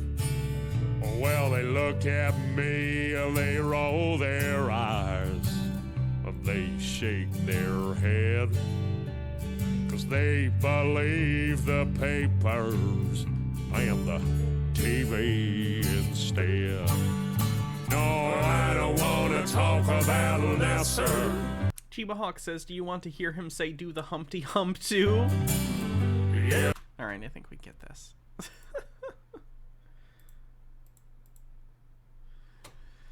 I know I'm going to cut. Masculine theory, embracing your cosmic identity. Oh boy. Oh boy, what is this guy's shit? The devil attacks men on semen retention. Once you start to pass through the actions and habits that are bringing you to shame, you start finding that you are higher in energy, you are less anxious socially, and that you find more self-respect, and other people will project more respect onto you because they can see that you have had it for yourself.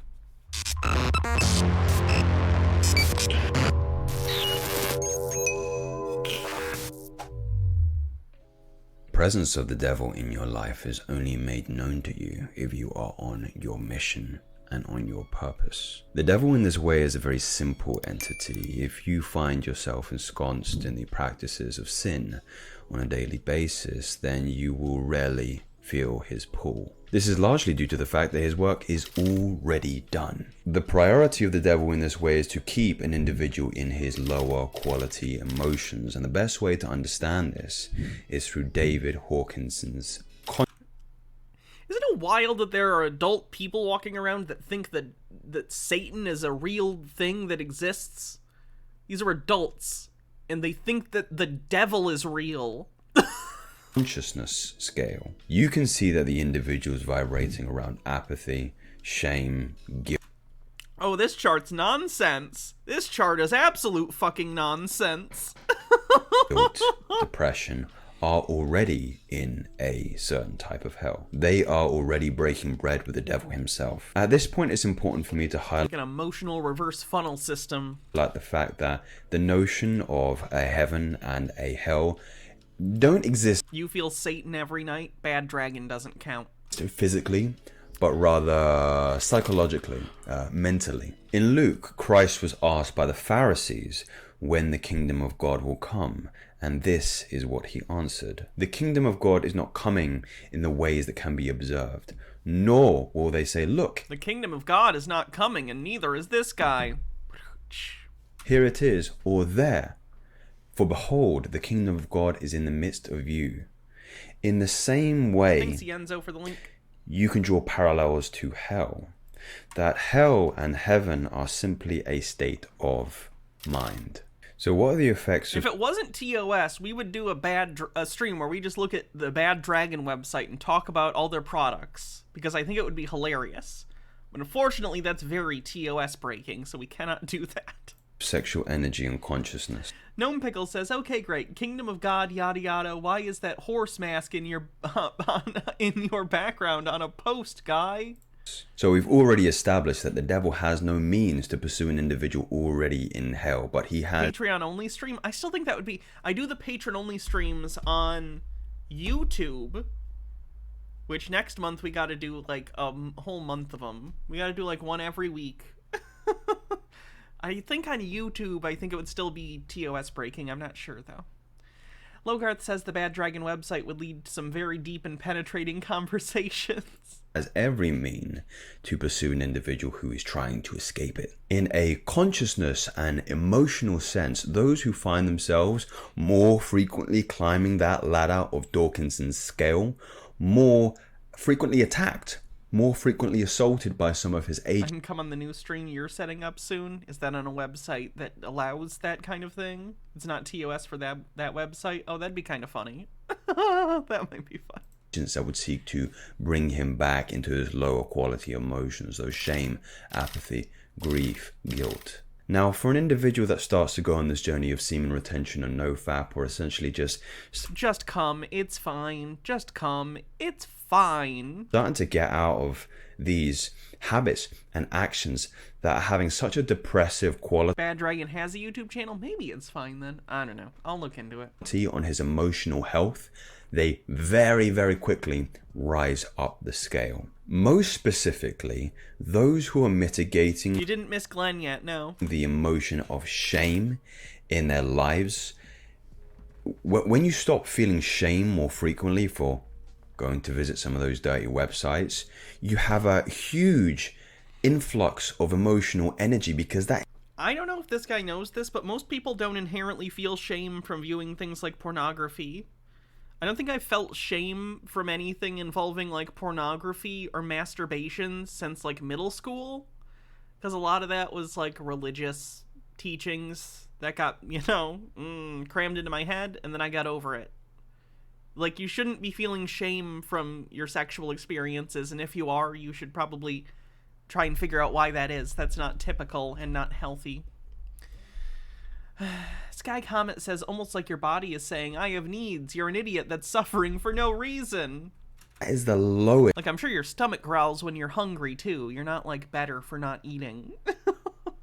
Smish says, my shame comes from waking up every morning and still existing in a world full of ding-dongs, sir, not my dildo collection. Emotion that any human being can experience.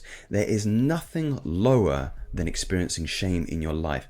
That is disgust with oneself. Once you start to pass through the actions and habits that are bringing... Overthought says, most people don't know this, but the basis for semen retention really does come from the Bible. The devil challenged God that he couldn't get Job to no nut for an entire month, and God was like, I bet. And that's why we celebrate every November today.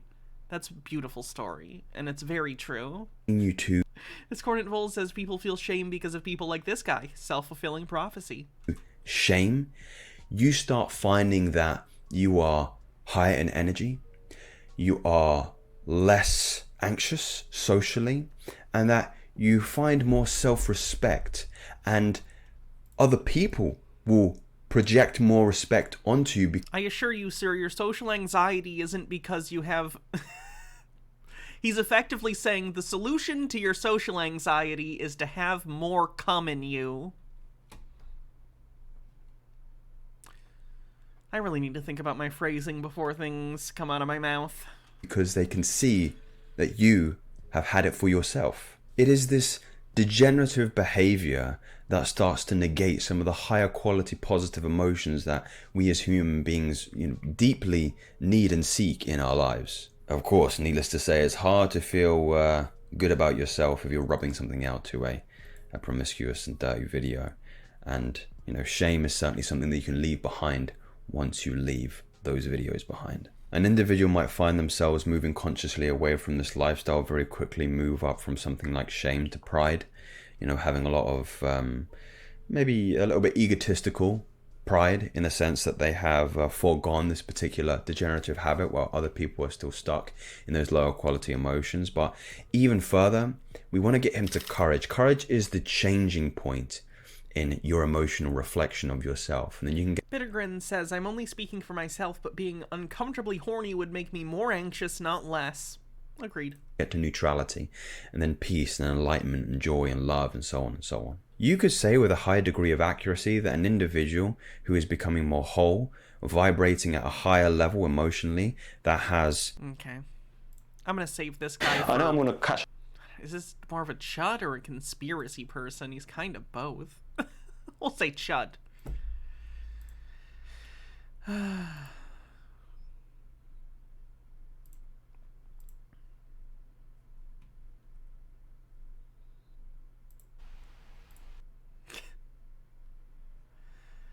sticks. Okay, let's take a look at Glenn's thing. This is actually funny, because for those who don't know, Glenn is a First Amendment auditor type person. He goes into, like, not police stations. He doesn't actually. No, he got arrested at a police station, so he does it at police stations, and he's done it at post offices. Glenn is a racist, asshole, sexist, homophobic piece of shit that goes around and harasses people all day. This is actually kind of funny, though. Since he's on probation, he's not supposed to get in trouble, but an officer approaches Glenn and says, basically, I think that you fit the description of a suspect who was shoplifting, and I actually don't think Glenn was the guy they were looking for. I think he genuinely got picked out as the wrong guy, so it's kind of funny. This is a new video. This just came out. This is brand new. And then afterward, he's so annoyed, he lies and makes up an injury in order to try and get the police in trouble for talking to him. It's ridiculous. Oh, and he has them call an ambulance for him, even though he's fine. Are you recording me? I don't know if it's like a move to try and sue the city or what, but like he had them call an ambulance for him, even though he's fine, in my opinion. Feels like, in my opinion, he's trying to set up to do some fraud and sue the city. Again, in my opinion. What's that? Are you recording me? I am. Very good. What's your name? What do you want to know? Says you're being detained. You're not free to leave. For what? Okay, for theft. People up here say something matching your description. So what I'm going to do here now, I'm going to tell you that you're illegally detaining me. I want you to be clear that what the cops said was theft. I'm interrogating you because there's been a theft. Okay? That is all he says. Theft. Because Glenn lies about what this cop says later. Discordant Volt says frauditor habits die hard. NH Baird says maybe he used to be a soccer player and faking injuries just comes naturally to him. Allegedly. So again, this is about shoplifting. This is not about robbery or anything else. This is about, like, I don't know, you're at a 7-Eleven and a candy bar falls into your pocket. Which, don't do that. And you're going to get sued. Okay, that's fine. Why don't you sit down and buckle for me? I'm not going to sit anywhere. Get your sergeant here. Okay, he's on his way. Okay? Okay, why don't you sit on the bumper? I will not sit on the bumper. Okay. That was the wrong Coke. What's your name? Listen, you've made the biggest mistake of your life. Okay. You have no idea who you're talking to. You've approached Who the am I worst. talking to? I'm not going to tell you, but Okay. you've made the biggest mistake of your life, Okay. and you are going to lose your job. Okay. If you could have picked out one of a million people, you've won the lottery. Okay. I'm not kidding. You've won the lottery. Okay. So you are going to find out the hardest way you know. I don't understand what Glenn is saying here with, like, do you know who I am? Yeah, Glenn, you're the guy who has a suspended sentence for threatening a police officer. Allegedly. Like, Glenn, you just got steamrolled by the legal system, and you're, like, on parole for the next 2 years. Why are you acting like the system is afraid of you? The system has already demonstrated that they have absolute power over you, and that if you fuck up again, you're going to prison. Stop doing this. You've only been, like... He's only been posting again for, like, 2 weeks, and he's already getting into arguments with cops again. And you're going to lose your job. Okay. And you're going to be invested by the FBI. Okay. Can I just ask you a couple questions? No, you can't. Okay, where you Clearly, he has pull at the FBI for some reason. just up at the Safeway right now? I'm not answering any questions. Okay, that's fine. Alright, so we're just gonna hang tight for my sergeant to get in here. Okay? And then we'll figure out what's going on. We can do whatever you want to do, but I'm telling you, I'm detained. I'm about to be arrested for nothing. This cop pulled me over for nothing. Oh man, if you could have won the lottery, you've won the lottery. Okay. You have won the fucking lottery. Okay, very good. Excellent. So we're just gonna hang out then, wait for my sergeant to come up, and then we'll figure out what's going on at the Safeway. Sound good? No, doesn't sound good. Well, why not? Sounds like you're an idiot. You wanted my sergeant to come here. And then after that, I'll ask for the lieutenant. And then after that, I'll ask for the captain. And then after that, I'll call Washington State Patrol. And then after that, I'll call the FBI. And after that, I'm gonna call the president. And after that, I'm gonna call Superman. This sounds like a fucking child. Okay. Okay? Now you're gonna look like a fool in front of your sergeant, okay? He probably take one look at me and tell you to leave. That's probably what's gonna happen. So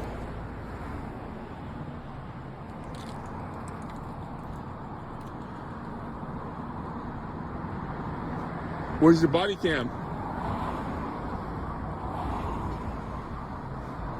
I don't have one. You're my body kid. Yeah. Don't have to work. How many units do I have coming my way? You're making the biggest mistake of your life. Okay. I'm sorry, I couldn't hear you. Where is your sweatshirt? What sweatshirt? And your beanie hat that you had on. This is what makes me think, and the cops let him go. Genuinely, I don't think Glenn is the guy that shoplifted. I don't really give a shit that someone took something from a fucking whatever. It was a Safeway anyway. Who the fuck cares? But like, the cop is like, where's your sweatshirt and hat that Glenn isn't wearing? I don't think this is the guy. I think this cop is genuinely a fucking idiot. He just happened to also harass Glenn, which is hilarious. Because Glenn's a piece of shit. So I'm glad the incompetent cop wasted his time on an asshole who at the very least deserves having his time wasted. That's fair. My sweatshirt and my beanie hat. Yeah. Be more specific. What did it look like? You had a gray sweatshirt and a white beanie hat. Did I? Gnome Pickles says, reminds me of the people who demand I got the CEO of my company to explain why we're changing late fee or charging late fees. You know false detainment's a crime in Washington State? Berkeley Farm, thanks for $20 towards the tires. Thank you very much. You know that I'm very aware of the laws in Washington. Okay, well, you'll be very aware of the FBI because the FBI investigates Edmonds PD all the time. Okay. So. All right. Where's your sweatshirt? Which one? Your gray Seahawks sweatshirt. Gray Seahawks. You think I'm a Seahawks fan? Moreover, I just want to point out, first day, I expected this to go until the 28th of February. And we are already over halfway to the goal. So thank you, everyone. You guys fucking rule. I do. You think I like the Seahawks? You were wearing a Seahawks sweatshirt. Was I? Yeah. And you have me on camera, right? Yes. Okay. Let's go review that camera. We will. In time. No, I think you're going to find out the hard way. Why is that? You're making the biggest mistake of your life, and you've already been told this a million times. Okay. You have no idea who you're talking to. Who am I talking to? You have no idea what's about to happen to you. Who am I talking You have no idea the amount of people that are going to come to that police station and surround that police station. Is Glenn delusional that he thinks he has real fans? Like, everyone who watches Glenn are people like me or you who think he's hilarious and crazy. No one likes you, Glenn. No one cared. Like, for reference, when Glenn was on trial for his previous incidents with the police where he was harassing and threatening the police and stalking that one policewoman, he was in jail for a little bit. He had trials. None of his supporters showed up. You know who showed up? People documenting it and making fun of him. He doesn't have this fan base that wants to defend him. He has people who mock him. Who am I talking to? Oh, this is great. The guy closest to the front police car, sort of in the middle, Not the guy who's been here, but the guy who's walking up next to the Edmonds police car. He used to work with Glenn. They used to work together, and he reported Glenn to HR. Can you guys guess why he reported Glenn to HR? I'm not making this up. I've seen this video. So don't touch me. Hey, Glenn. Let's tell him who I am. Let's tell this guy who I am. Let's inform this guy who I am. Hey, Glenn. So I know who you are. Okay. Yeah. So right now you're just being detained because you match the description of a suspect. Okay. And how do you know me? Okay. How do you know me?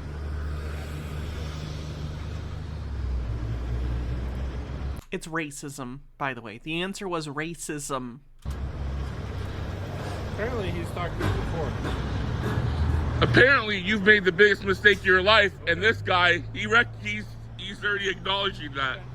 He's very acknowledging. How do you know me? Strawberry Aves, thanks for following. That's not the suspect. Yeah. How do you know me? Hey, Glenn. Yeah? I came over to the store, okay? Yeah? I got a picture. Yeah? Okay, so the picture, the person was wearing white clothing. Oh, yeah? Exactly what you're wearing right now. Yeah? How would you think? Where'd you used to work? White male. Well, it doesn't matter what. Where did you used to work? Listen, Glenn. Listen. Did you work for Honeywell? Yeah. And Yeah, what you happened? did, didn't you? And then what happened? Yeah, you did. You cried like a little bitch to HR. Because of what? You cried like a little bitch to HR. It's what you did. Okay, and then. I'm a little Vietnamese guy from Vietnam, and he's attacking me. He's making fun of me. Oh, yeah, you're a crybaby. Okay. Okay. Yeah. Again, we've seen Glenn on video calling people the N-word, like he's a racist asshole. All right. So now you're going to get reported. Did I see the old arrest video where he threatened a cop on camera? Oh, yeah. We watched it on stream. Okay. All right. That's fine. Oh, yeah. 425-771-0200. Where's the sergeant? Where's the sergeant? 425-77. At this point, I know Glenn... There's no way he makes it through the year without going back to jail. Again, it's been like a week since he started posting again, and he's already getting into these confrontations with police. All he needs to do is get arrested like one time, I think. One time, and he has a suspended sentence hanging over his head. So if he gets arrested again and gets in trouble, that suspended sentence is going to take effect, and he's going to go directly to prison. Who's Glenn? He's this asshole who goes out and just harasses people, like not just like cops. He harasses randos, and then the cops get called and he fucks with him. And he's just a big asshole. He threatens people. He's racist. He's sexist. He's homophobic. He's just the worst person. And he got arrested a while back and convicted because he was going to this police station and like he got trespassed, and then he went back and he was looking and filming through the windows of the police station, which was like stalking this one policewoman who he was really sexist to the day before. It was just, he was being a creep. H-Baird says, the captions keep saying, where's the Star Trek? I ask myself that all the time. I would like some Star Trek right now. Where's the sergeant, you fucking retard? You fucking retard. We're done. Yeah. On your way, bitch. On your way, bitch. You are dismissed, bitch.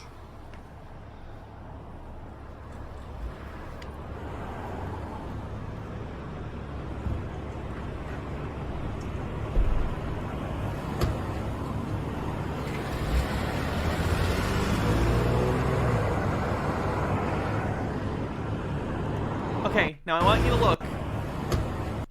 At no point was Glenn injured. Nothing hit him. Nothing happens when these cars drive away. Nothing. It's on video.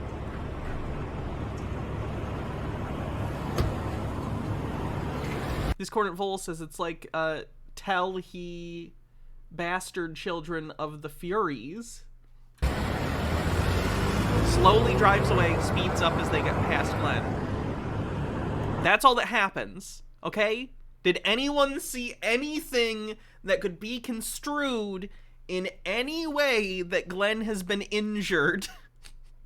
No? Gonna guess not. Because we all saw the same thing, which was nothing. Now he's gonna report the cops for something that didn't happen. Yeah, I was badly injured. One of your officers pulled in here, almost hit me with his vehicle. Almost hit me with his vehicle. I'm injured because he almost hit me. Does anyone else see a problem with that statement? I've been badly injured. He almost hit me.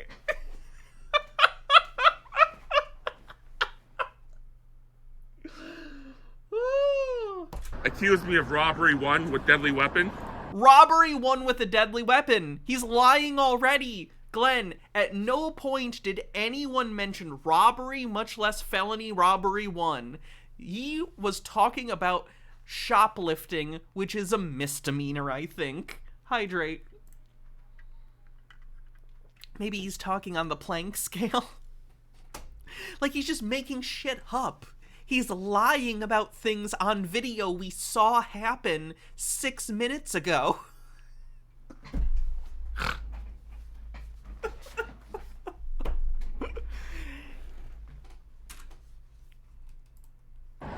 Said I was wearing a gray Seahawks shirt, wear a beanie. Accused me of robbery. When he pulled in, he went on the curb, and I had to almost maneuver out of the way. And I ended up I had to almost maneuver out of the way. Twisting my leg, my lower back. So, did we see any of that? None of that appeared on video, and he's been videoing this entire time. So you'd think he'd include that in the video, right? We saw none of that happen because it didn't happen. I'm feeling a lot of pain right now. I'm not able to walk. I'm not able to walk. Even though I clearly walked up to you and found you, because I walked here and I have no car, at least not at the moment. I need an aid car. I need an aid car. Okay. So. Again, I don't know if he's just jockeying to like try and sue the department or what, but this is so stupid. Did you get the officer's name? I couldn't get his name. His 2 initials and his name, I can't remember.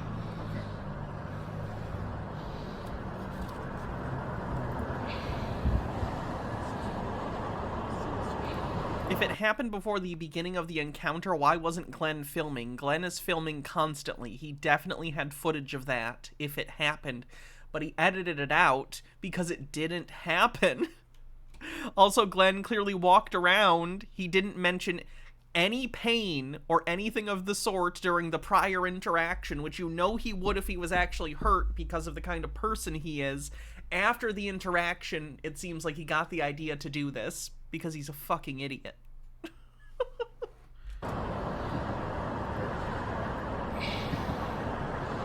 there like a... I'll have aid come in. What's that? Aid's right around the corner. Okay, is there like a lieutenant so I can report that officer? Yeah, so I'm a corporal and my sergeant's also on his way up. Okay, and then 2 other officers showed up, and then Mitsui, I think his name is. Okay, yeah. And then Win, and then Win knows me because we worked at aerospace together, and he was under me, and he did confirm that on the video that he knows me and we had a past. So there's a past history there where he made some false claims to the corporation, and I don't think they were false claims. I think you were probably being racist, as we see you do regularly. So he did lie, and he wrote a letter to corporate. So I'll be reporting him too. For what? Mitsui, he kind of just walked away. He didn't do nothing. He kind of knew. So he didn't do... You just said he didn't do anything. What are you reporting him for? What was happening. He knew I wasn't the suspect.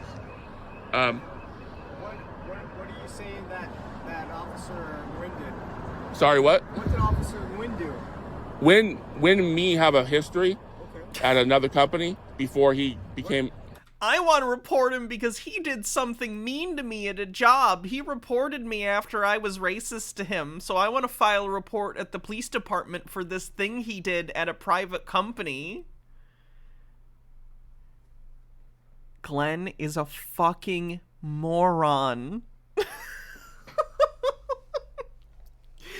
Someone you hired reported me to HR years ago. Okay. All right. Discordant Vol says, okay, we've seen Glenn. If he tried to maneuver in any way, he would definitely hurt himself. Kind of believable. But then he has to get his personal grievances in. He can't help himself. What about today? What are you reporting today? What are you reporting today? Good question. So I'm reporting his demeanor, his aggression, and he... I'm reporting his demeanor? I didn't like the cut of this guy's jib. I'd like to report him. And it's funny, too, because the cop that knew him is the cop that was like, all right, it's not him, let's go. The cop he hates the most because he filed a complaint against him at his old job is the cop that got the cops to leave him alone and leave.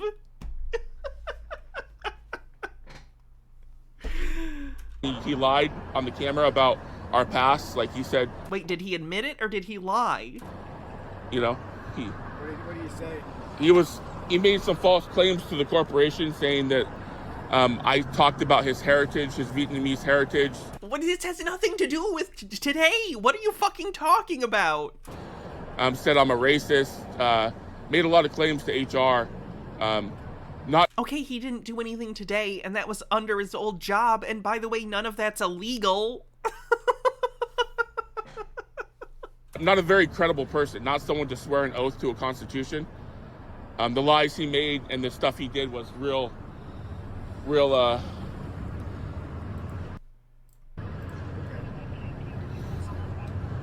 he do anything? Did he say anything to you today? Yeah, he got belligerent. He did tell. He got belligerent. Oh, the other officer that I'm not the suspect, but he got real belligerent and kind of like was. Yeah, sure. He told the cops I was innocent, but I don't like him. So do something. Yelling and kind of like he wasn't happy. He wasn't, you know.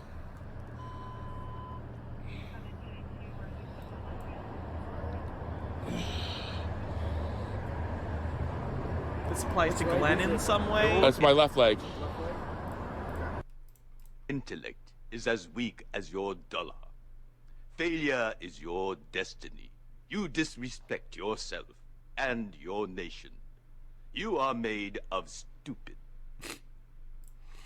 Gnome Pickles says, you can see this officer wondering, am I gonna need to recommend a wellness psych hold for this dude? Wouldn't hurt. What? We'll come take a look at you.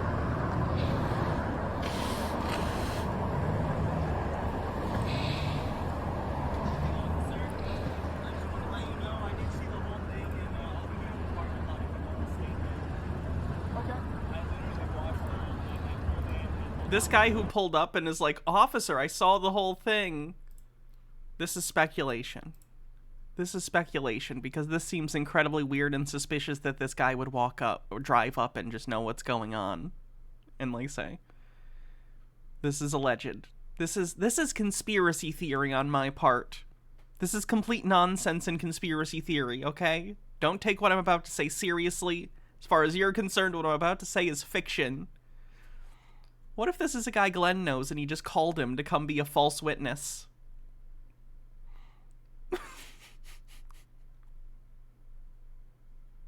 Just seems like there's a video cut between the last thing and this thing.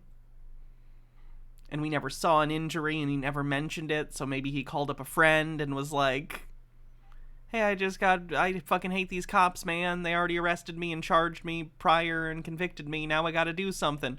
Oh, man, well, I'll tell him I saw everything. And again, conspiracy theory. And opinion, and I'm not saying anything illegal is happening. Okay, yeah. That's great.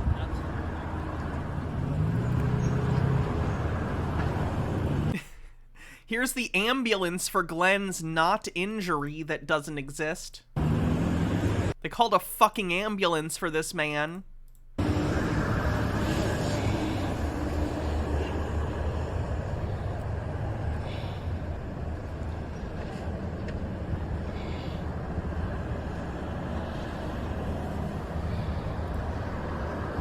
Everything else is taken, yo. Thanks for $50 towards the tires. We're closing in, guys. We're closing in. Thank you so much. So generous. Thank you. Everything else is taken, yo. Discordant Vol says, this guy knows Glenn. Saw him from across the street and thought I'd better watch so Glenn can't lie about this later.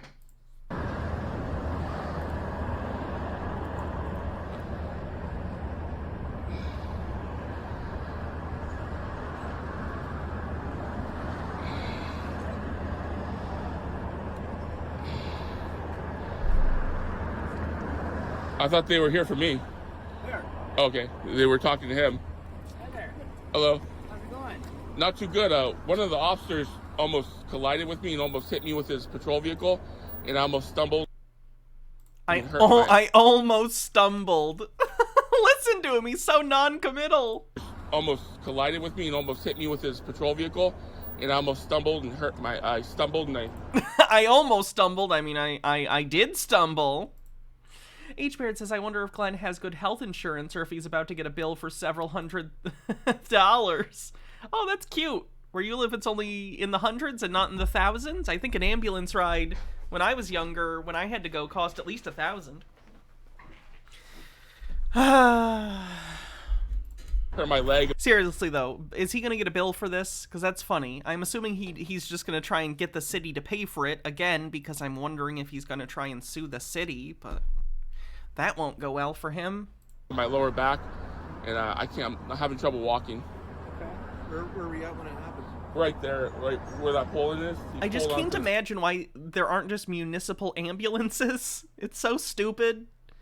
Like, why aren't ambulances just a local thing that everyone pays for in taxes? Everyone might need one at some point. So stupid. Sidewalk. I thought he was gonna run me over. He accused me he of can robbery stand just fine, and he walked over here with deadly weapon. Where would you like us? I need to go to the hospital. I need to go to the hospital and get. Alright, let's go. I can't walk. They're gonna fucking carry him. I can't walk. I'm standing here, but I can't walk. Alright, we can grab our bed and bring it over, okay? Okay. How'd you walk over to here? I limped. I've been limping. I can limp, but it hurts. How did you walk over here? I limped. But I can't limp to your ambulance because... Carry me, peasant! Yeah, can you limp?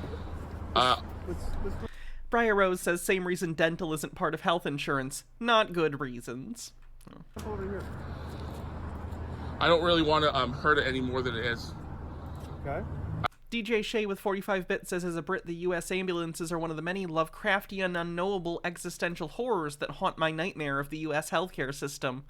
Please stay far away, and never trust any politician in the UK who ever even has a sniff of implying they want to privatize healthcare. My God.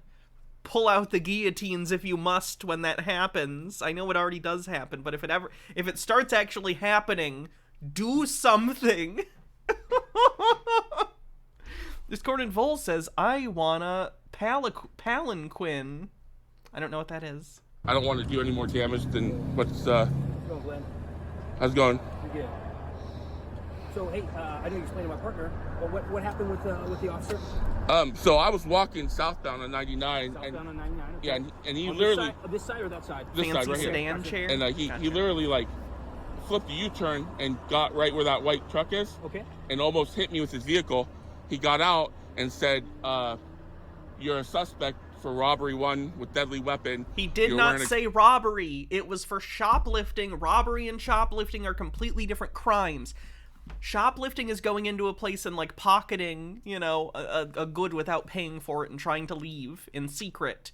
Robbery is a felony, and he said specifically robbery 1 with a deadly weapon, which would be a first-degree felony in which you are using something like a gun or a knife to threaten someone to give them your money.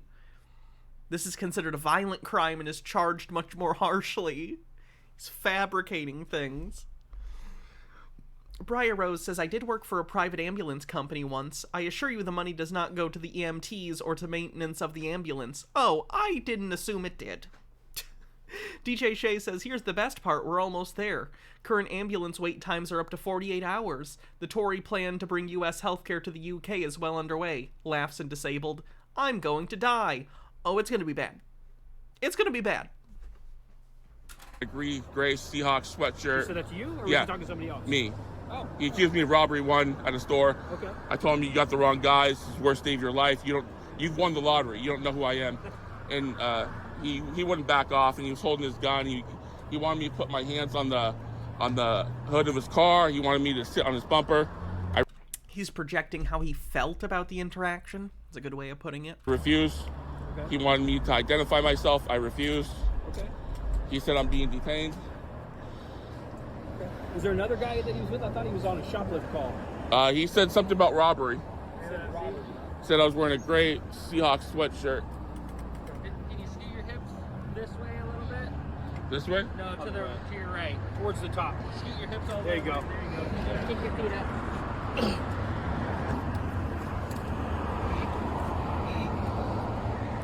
Are you recording this? I am. Alright, is there a reason? I was threatened by an officer, and I'm going to take him to court. Oh, there it is.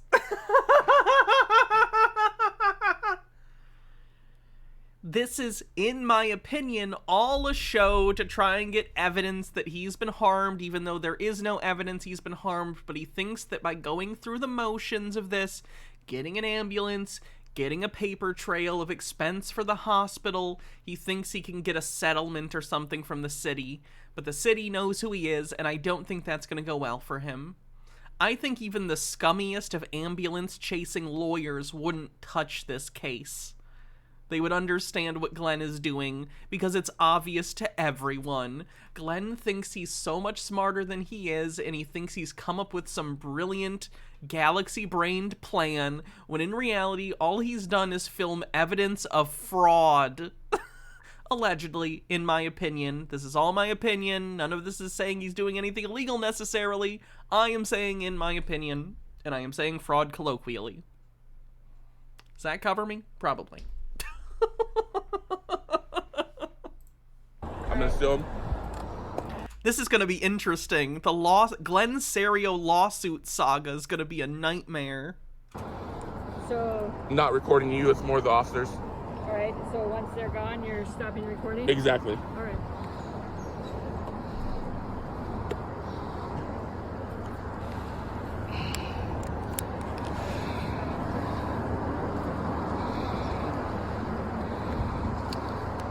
Like, does he not understand? They're going to go to the hospital and they'll check him out. They're going to charge him for all of this, which is going to be expensive, and they're going to find nothing wrong because nothing happened to him.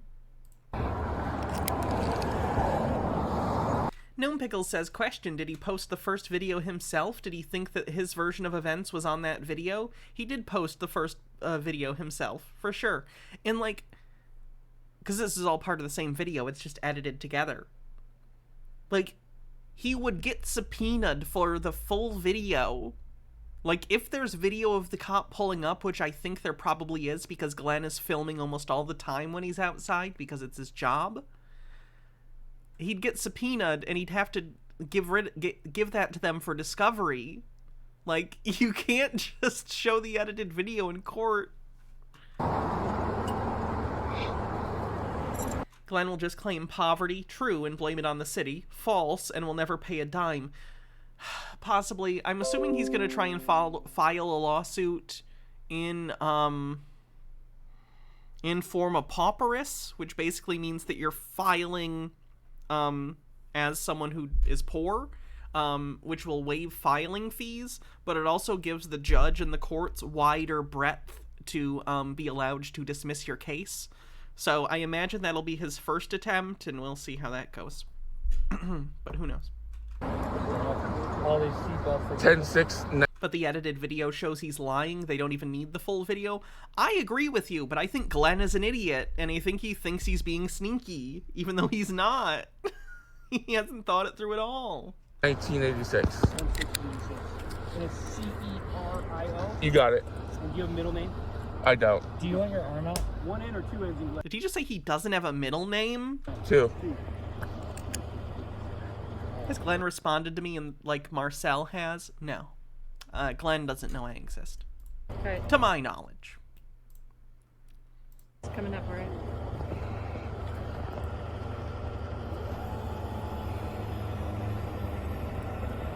Someone's out there probably needing an ambulance that could actually use it because they're actually injured or something, and Glenn is taking up the time of these EMTs in this ambulance.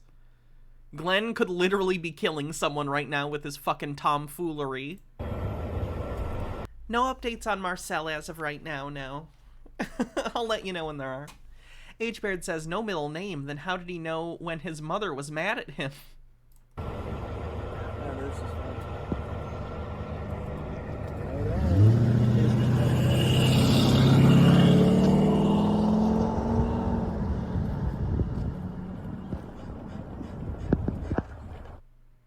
Jesus.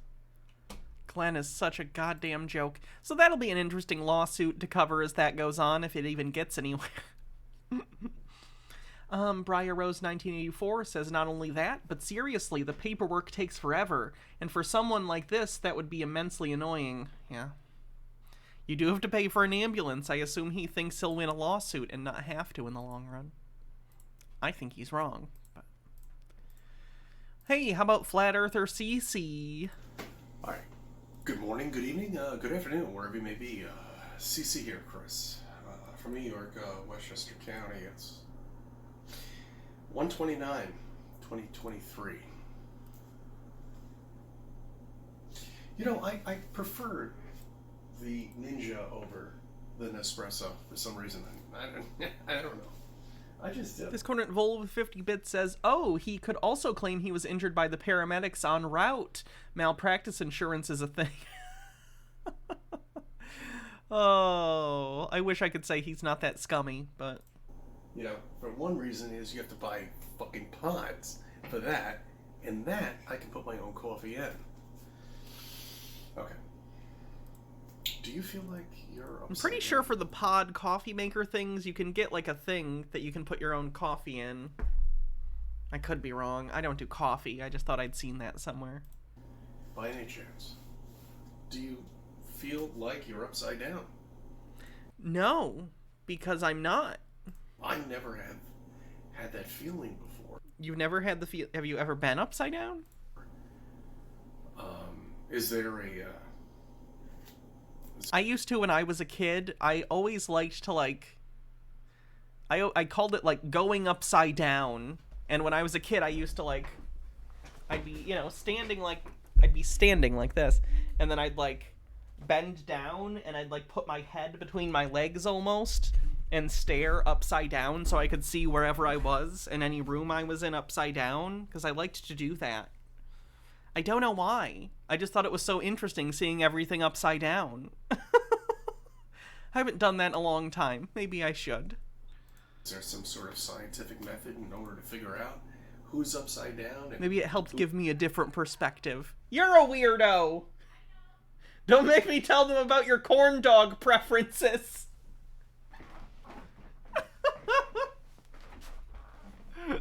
I love you!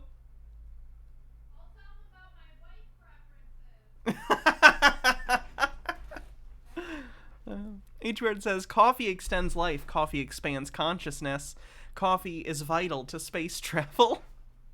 Who's right up? I don't think so. Sky Comet says, doesn't every kid hang upside down on the playground or do headstands? I don't know. I don't think there is. You know, it's funny. Discordant Volt says gravity orients to the center of the... Damn it, CC! Yeah, down just means towards the center of the Earth. On Earth. You know, down would mean towards the center of the moon, on the moon, or whatever you were standing on. As long as there was a strong gravitational pull towards the center of something that you're standing on, the center of that object, the center of the mass, is going to be down. Because that's what down means. And I have to address this.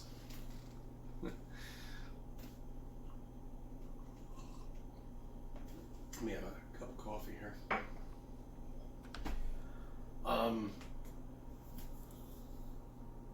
The scientists have figured out that every 7 or 80 years, the core stops. Yeah, that's the core of this supposed ball that we... I have no idea about that claim. Gnome Pickle says, is it time for us to sing The Gravity Exists? Please understand what perspectives mean, you weird shouty loon song to Chris again. It's the song of my people. You live on? Yeah, that's right. That's the core. And they'll give you a whole diagram of it. Of course, every layer, all the way down to the center of the core. And it stops every 70 or 80 years. See, I didn't know that. And I really appreciate the scientists that are feeding you nonsense to tell us about all of this. And that's great. Did they tell you about this 70 years ago? Well, I can't find any information about that. What's the camera thing he's doing? He's trying to make it look like he's upside down on the second one. He's misunderstanding an actual thing. That makes sense. Using any network, but it doesn't matter. We've only dug down 8.5 miles. You know what 8.5 miles is on this beautiful ball that you live on? It's like... He's talking about this. Let's take a look. Earth's inner core may have stopped turning and could go in reverse, study suggests. That's Michio Kaku. I like Michio Kaku. He had some good stuff on the Science Channel. He's an interesting science communicator. Not as fun like Bill Nye or Sagan or anything, but you know, he's an alright science communicator. The rotation of Earth's inner core may have paused and it could even go in reverse, new research suggests. The Earth is formed of the crust, the blah blah blah blah blah, blah blah blah, just facts about the fucking Earth's core. In research published in the journal Natural Geoscience on Monday, Yi Yang, associate research scientist at Peking University and Zhaidong Song Peking University chair professor, studied seismic waves from earthquakes that have been passing through the Earth's inner core along similar paths since the 1960s to infer how fast the inner core is spinning. What they found was unexpected. They said, since 2009, seismic records which previously changed over time showed little difference. In this, they said, suggest that the inner core rotation had paused. We show surprising observations that indicate the inner core has nearly ceased its rotation in the recent decade and may be experiencing a turning back, they wrote in the study. When you look at the decade between 1980 and 1990, you see clear change, but when you see 2010 to 2020, you don't see much change, added Song. The spin of the inner core is driven by the magnetic field generated in the outer core and balanced by the gravitational effects of the mantle. Knowing how the inner core rotates could shed light on how these layers interact and other processes deep in the Earth. However, the speed of this rotation, or whether it varies, is debated, said Hrorvik, a geophysicist at the Australian National University. What is that name? Hrorvik.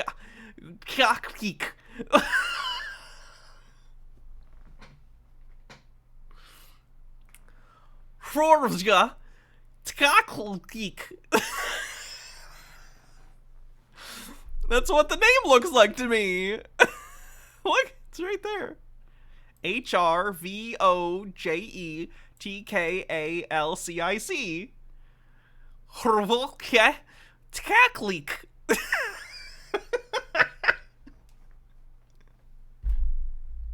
Alright, cool. The inner core doesn't come to a full stop, he said, the study finding. Means that the inner core is now more in sync with the rest of the planet than a decade ago when it was spinning a bit faster. Nothing cataclysmic is happening, he says. Song and Yang argue that based on their calculations, a small imbalance in the electromagnetic and gravitational forces could slow and even reverse the inner core's rotation. They believe that this is part of a 7-decade cycle and that the current point prior to the one detected in their data around 2009-2010 occurred in the early 1970s. Tkalklik, who is the author of The Earth's Inner Core Revealed by Observational Seismology, said the study's data analysis is sound. However, the study's findings should be taken cautiously as more data and innovative methods are needed to shed light on the interesting problem. Song and Yang agreed that more research is needed. So basically they did some tests and are like, oh, this could potentially mean this, which is a hypothesis that needs to be further tested. So, interesting, but, you know, it is what it is right now. Like cutting the surface of a Arvoy Takalchik. Thank you. Arvoy Takalchik. There we go. gobstopper and not getting to the middle. So, you know, gobstoppers were a big thing back in the day, you know. And they changed colors and everything like that, but we haven't even gotten down to the first layer. Not even that. So the scientists are telling us that the core of the Earth has stopped spinning. 2 scientists have done research that indicates that that could potentially be a reason for what they are seeing in the data. Further experimentation is needed. And then it's gonna come back around. And observations of the core of the Earth don't rely upon you having to literally be there and see the core of the Earth. Because that would be impossible. You would die and your equipment would be destroyed if it went anywhere near it. You have to observe things using tests, right? I don't... Like, how do I put this? Cops don't test how fast you're moving by standing in front of your car, you know?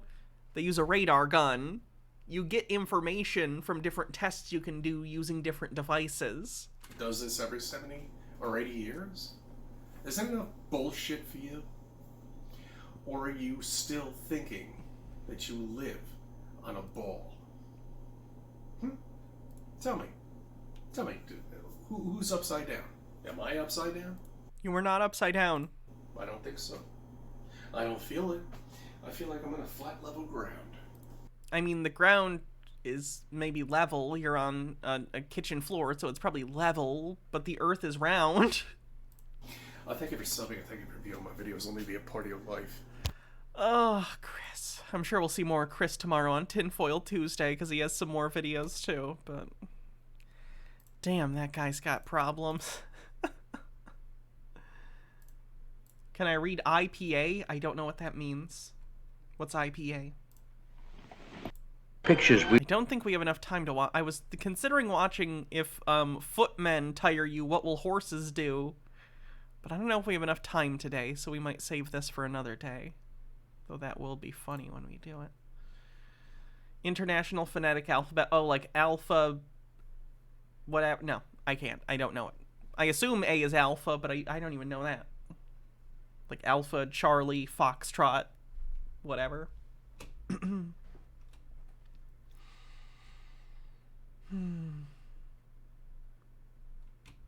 That movie's legendary. The communist accent is beautiful. Yeah, we'll probably save that for either tomorrow or the next day. Seems like it's Tinfoil Tuesday-y enough. Bravo, Charlie, Delta. That's the military alphabet. IPA is a universal set of letters for specific mouth sounds. Ah, then no. I guess I don't know. Sky Comet says, do they think the planets are like in Mario Galaxy where you can actually see curvature? Yeah, basically. Just looking at my subscriptions. Anything interesting from crazy people? TV dinner party?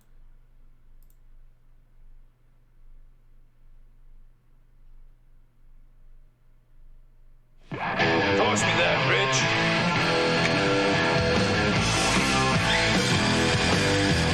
Needless to say, Mom and Dad were impressed. That's a wonderful dog. Thank you. Possessed. Real piece of work. Hurry up, let's dine. Sure think you're the boss, Dr. Frankenstein. So come, let's go to a place of authority. Nickelodeon's TV dinner party. TV dinner party. TV dinner party. TV dinner party. This video. Sky Comet says, no. Fenekagami says, yeah, Cece, you're not even an ant in comparison to the size of the Earth. The Earth is so big that any view that includes the whole planet will show no living things because of how small they are in comparison. You don't understand how they know things about the Earth because you don't understand technology more complicated than your phone. Hell, Cece, you don't even understand how a phone works. Video is brought to you by Patreon. Patreon, active Laybourne's 10-year time. Consider Christmas in Tattertown, created by 70s animation maverick Ralph Bakshi. It took a while for it to take hold. You first have to make a channel that creators would want to make shows for. But now that Double Dare and Nick Jr. and the Kids' Choice Awards were getting eyes on the channel, a lot of weird, creative people were looking at Nickelodeon as a potential platform for their various idiosyncrasies. This is how we got the original 3 Nicktoons, The Adventures of Pete and Pete, Wienerville, and so on. But not all of these projects worked. A lot of these creator-driven programs never got past the pitch stage. Even fewer got past the pilot stage, and even fewer of those pilots ever got airtime. Consider Christmas in Tattertown, created by 70s animation maverick Ralph Bakshi. A pilot of what might have been the first Nicktoon, it never turned into a full series. And if it wasn't a seasonal half hour in a time when Nickelodeon didn't have a lot of holiday content, it might not have aired as it did, as a one-off television special. Christmas in Tattertown is probably the most well-known example of a Nickelodeon pilot turned TV special, but it wasn't the only one. And I want to profile another today, one that's been picking at my brain since I learned of its existence. Only airing twice, on March 4th and March 9th, 1990, today we're looking at Rich Hall's TV Dinner Party, and I just don't understand. Quranic Cuttlefish says, fun fact, because the moon is so much smaller than the Earth, the Apollo missions that landed on the smooth areas of lunar mare, like Apollo 11 and 12, the astronauts actually could see a slight curvature. That's cool. Hi, I'm Rich Hall. You know, any discriminating kid will tell you food always tastes better when it's served on a cob. That's why I've created new Rich's Food Cobs. Yes, it's the all-natural adhesive cob that makes every food an adventure, even raisins. Boy, that's good eating. I like lima beans on the cob. Yep, anytime's cob time. You can eat cereal right off the cob.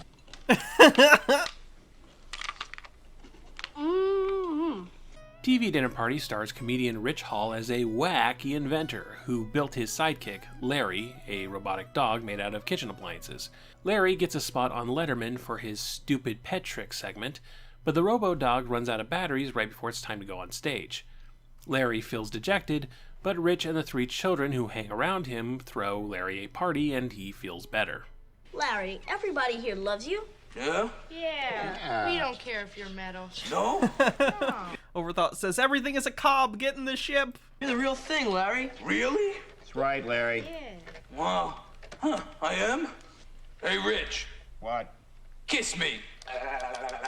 That's a pretty straightforward plot that takes all of 3 minutes. The actual bulk of TV Dinner Party is a string of weird visuals, non-sequitur gags, and a subplot about making fun of hippie stereotypes that were already tired by 1990. Oh, your space is just out of sight. Did you have it tested for radon?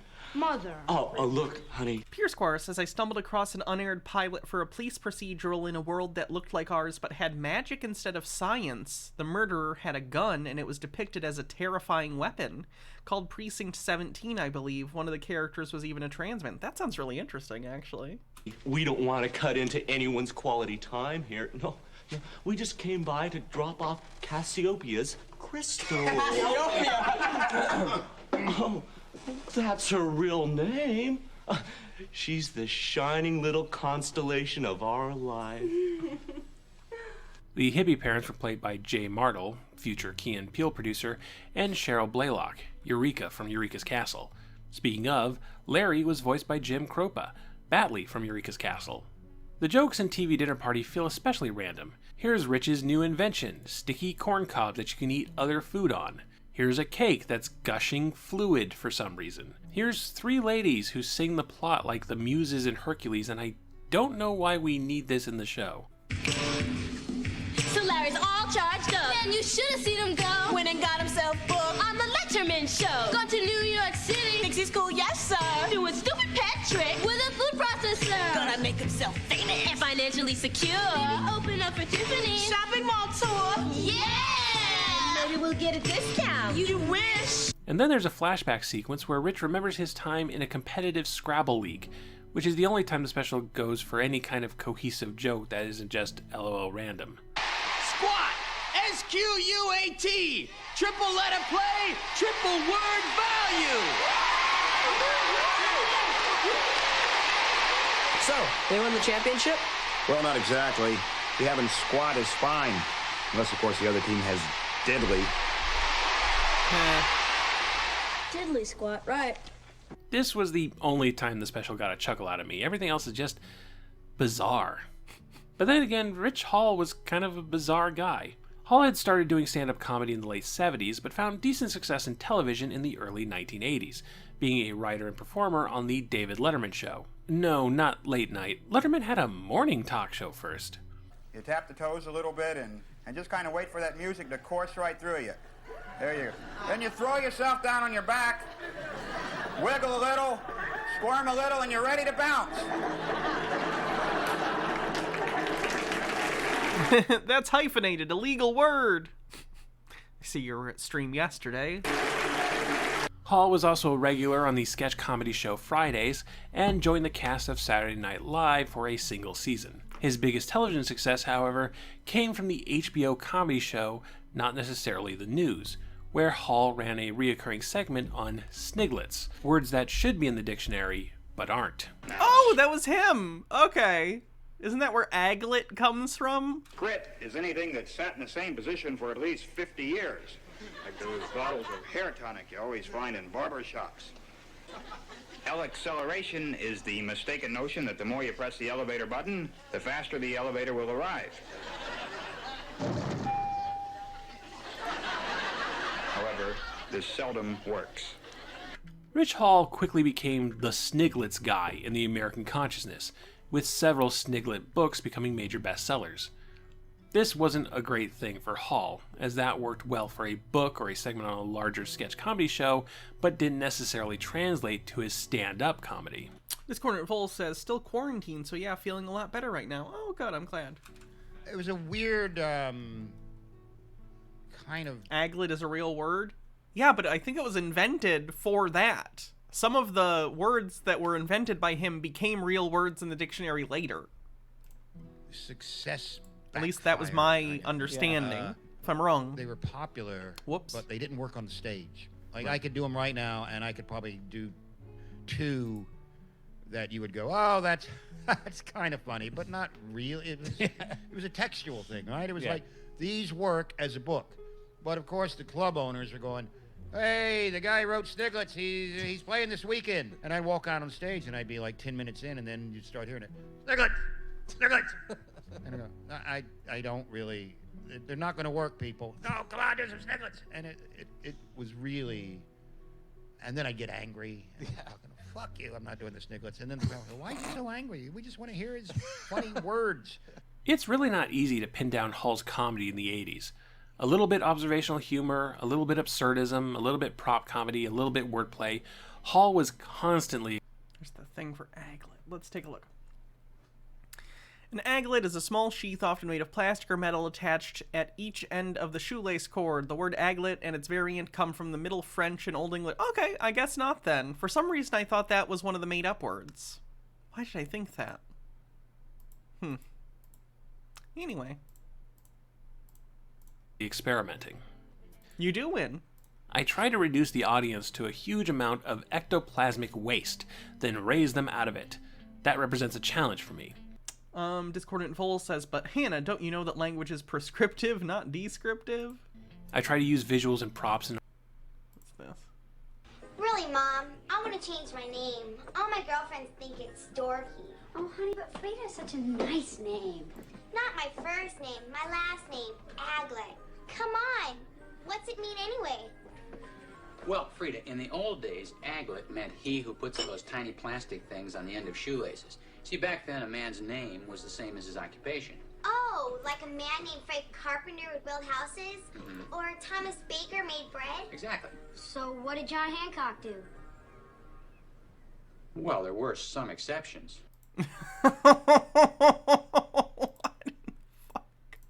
That's the comedy she was in. That was like a satire of The Exorcist, I think. Or a farce or spoof or whatever.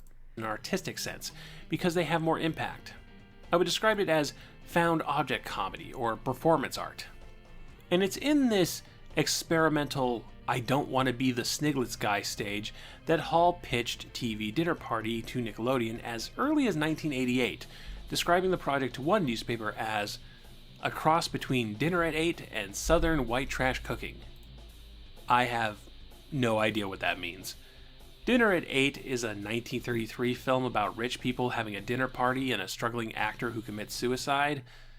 That's not what's in TV Dinner Party. Was this supposed to be a comedy show about food at one point? I guess there are a solid amount of food jokes in the special. We've got the sticky corn cobs, the exploding cake, and the final gag, where our cast chows down on the fried up remains of cartoon characters. Are you hungry? Oh, I'm ravished. What do you got? What have I got? Oh, maybe just your favorite. Huh? Maybe just a little Racco Garfield. Oh, look at that. Wow, that's a beauty. Oh, and, Smurf kebabs. Oh, my favorite. Oh, Rich, you shouldn't have. There's a certain mid-80s Garbage Pail Kids Mad Balls edge to this gag. Let's kill Garfield and eat him. But it's the only gag of its kind. The episode just doesn't coalesce into anything solid. It's hard to imagine what a full series would have looked like, or what would make it appeal to kids. Rich Hall, who was in his mid-30s when this was filmed, is the central figure. He's the main character. And for a wacky inventor character, he's far too deadpan. His inventions are weird and silly, I guess, but the guy himself is presenting the show like a 5th grade teacher. He's no Doc Brown. The child characters are undefined and mostly in the background. You think you'd want to have them drive the story and have Hall be a silly supporting character like Mr. Ernst on Hey Dude, but that's not what we get. Larry the robot dog is absent for more than half the running time. What exactly is meant to appeal to kids here? If I was to compare TV Dinner Party to any other Nickelodeon show, it'd probably be Turkey Television, another adult-led collage of random comedy. And that comparison probably did the pilot no favors, as Jerry Laybourne came to hate Turkey Television. It just wasn't the direction Nickelodeon was heading in. Not that the shows they were making in the 1990s weren't silly, and some occasionally dived into absurdist comedy, but pure absurdism, well, that was left to basically just Ren and Stimpy. These days, Rich Hall has found a second life as a comedian in the UK, making frequent appearances on panel shows like QI, and having sort of become America's representative comedian across the Atlantic. He's also done a number of pretty good documentaries for the BBC on Hollywood representation of American life, including Native American representation. Here in the Navajo land, the word for thank you is ahihet. But also, punk. It's funny. Discord Full says you have to juxtapose the flatness of the character with the absurdity of the inventions. Yeah. Apologize for the 500 years of abuse and humiliation and systematic displacement, but it probably wouldn't do any good. Based Rich Hall? But there's no word in Navajo for sorry. TV Dinner Party is just one fairly minor hat for a guy who wore a lot of different hats. But while its content didn't suit the channel that well, the creator-driven process of it all would be. Even the failed projects have a place in history. In fact, it wasn't the only television special hoping to become a full series in 1990. There was this one about a summer camp, Salute your shorts. That's for another video. Nickelodeon. That was interesting. Nice cleanse. He has more hats than me. That's okay. I'll never be the #1 hat person. I know this. I accept this. What I will be is the #1 Blu-ray bitch.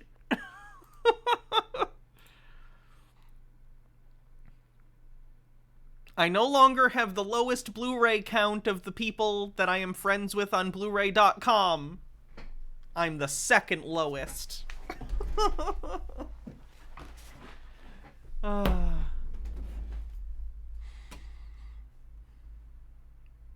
My name is Hannah, and I'm the Blu-ray bitch. Look, you can even see I have fucking channels on my subscription feed about Blu-rays that are coming out, because I'm the kind of person that watches this shit. Do PS3 games count as having Blu-rays? They're on Blu-ray discs, but no. Because those are video games and not movies.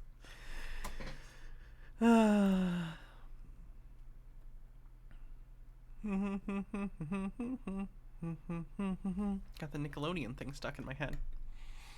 Mill Creek just made a deal with Disney to help distribute some of their catalog, not Disney specifically, but some of their subsidiaries like Miramax and some Fox stuff. So that's good.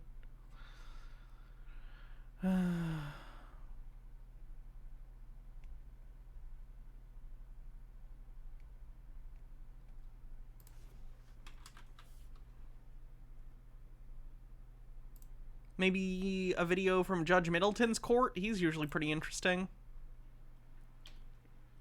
Here's Miss Wired. I don't believe she got a Zoom notice. All right, well, she's here by Zoom. Looks like the notice did provide a Zoom link here. Miss Wired, can you hear me? Yes. Good morning to you. It's 10 a.m. It's actually almost on the tick. It's time for a zoning civil infraction formal hearing in 3 cases. The matter of Ray. Ooh, thank you for that White. pilot. File number 222021 is a miscellaneous property violation in Florence Saved for my Township. watch later. We'll maybe watch that. We'll maybe watch that for like a VHS stream or something. We've done, you know, unaired pilots or unpicked up pilots as a stream before, so. File 222039 is a property maintenance violation, civil infraction in Florence Township. This is Judge Middleton, by the way. He's a judge here in Michigan. He's a pretty good guy, at least from what I've seen in these videos. 222040 is a zoning violation, civil infraction for Florence Township. These matters were charged under a previous file number, and there was some issue with the charging, and they were dismissed and restarted. The court dealt with these issues, some of these issues, at the same parcel of property, 7 Lutz Road, back in 2021. We do have Mr. Osthoff, the zoning administrator. Anima 72826, thanks for 11 months, says I don't remember being subbed for 10 months. Time flies, I guess. It does indeed. From Sure, Mike Marshallstack says, I am subscribed to this channel. Florence Township is here. Yeah, they're good. We also have counsel on behalf of the township. Mr. Osthoff, what's your title for Florence Township? I've forgotten. A zoning administrator and zoning compliance administrator. Let me go to the computer screen. As I indicated, there are 3 tickets, and it got dismissed and recharged. So let me look at these. 2021, excuse me, 222021. I have to blow these tickets up. It's kind of hard for me to read on the screen. 10 by 10 requires a minimum of 1,300 square feet. So that is the first citation. 2239 222040 2039 are the non-base. That's not very helpful. Darn it. I'll just look at your tickets. Clerical error on the prior citations, not any. To a hotel when I have the money. Informal hearing, which would have been before the magistrate. The plaintiff, Township, asked it to be set for a formal hearing, and there's been probably no discussion between Ms. Wired and the Township. Ms. Wired, it doesn't look like you're in a camper now. Where are you right now? And I'm at my daughter's house right now for court, but I'm bouncing back and forth from the property to a hotel when I have the money. I find this particular video uninteresting for some reason. There must be a better court blow-up thing recently.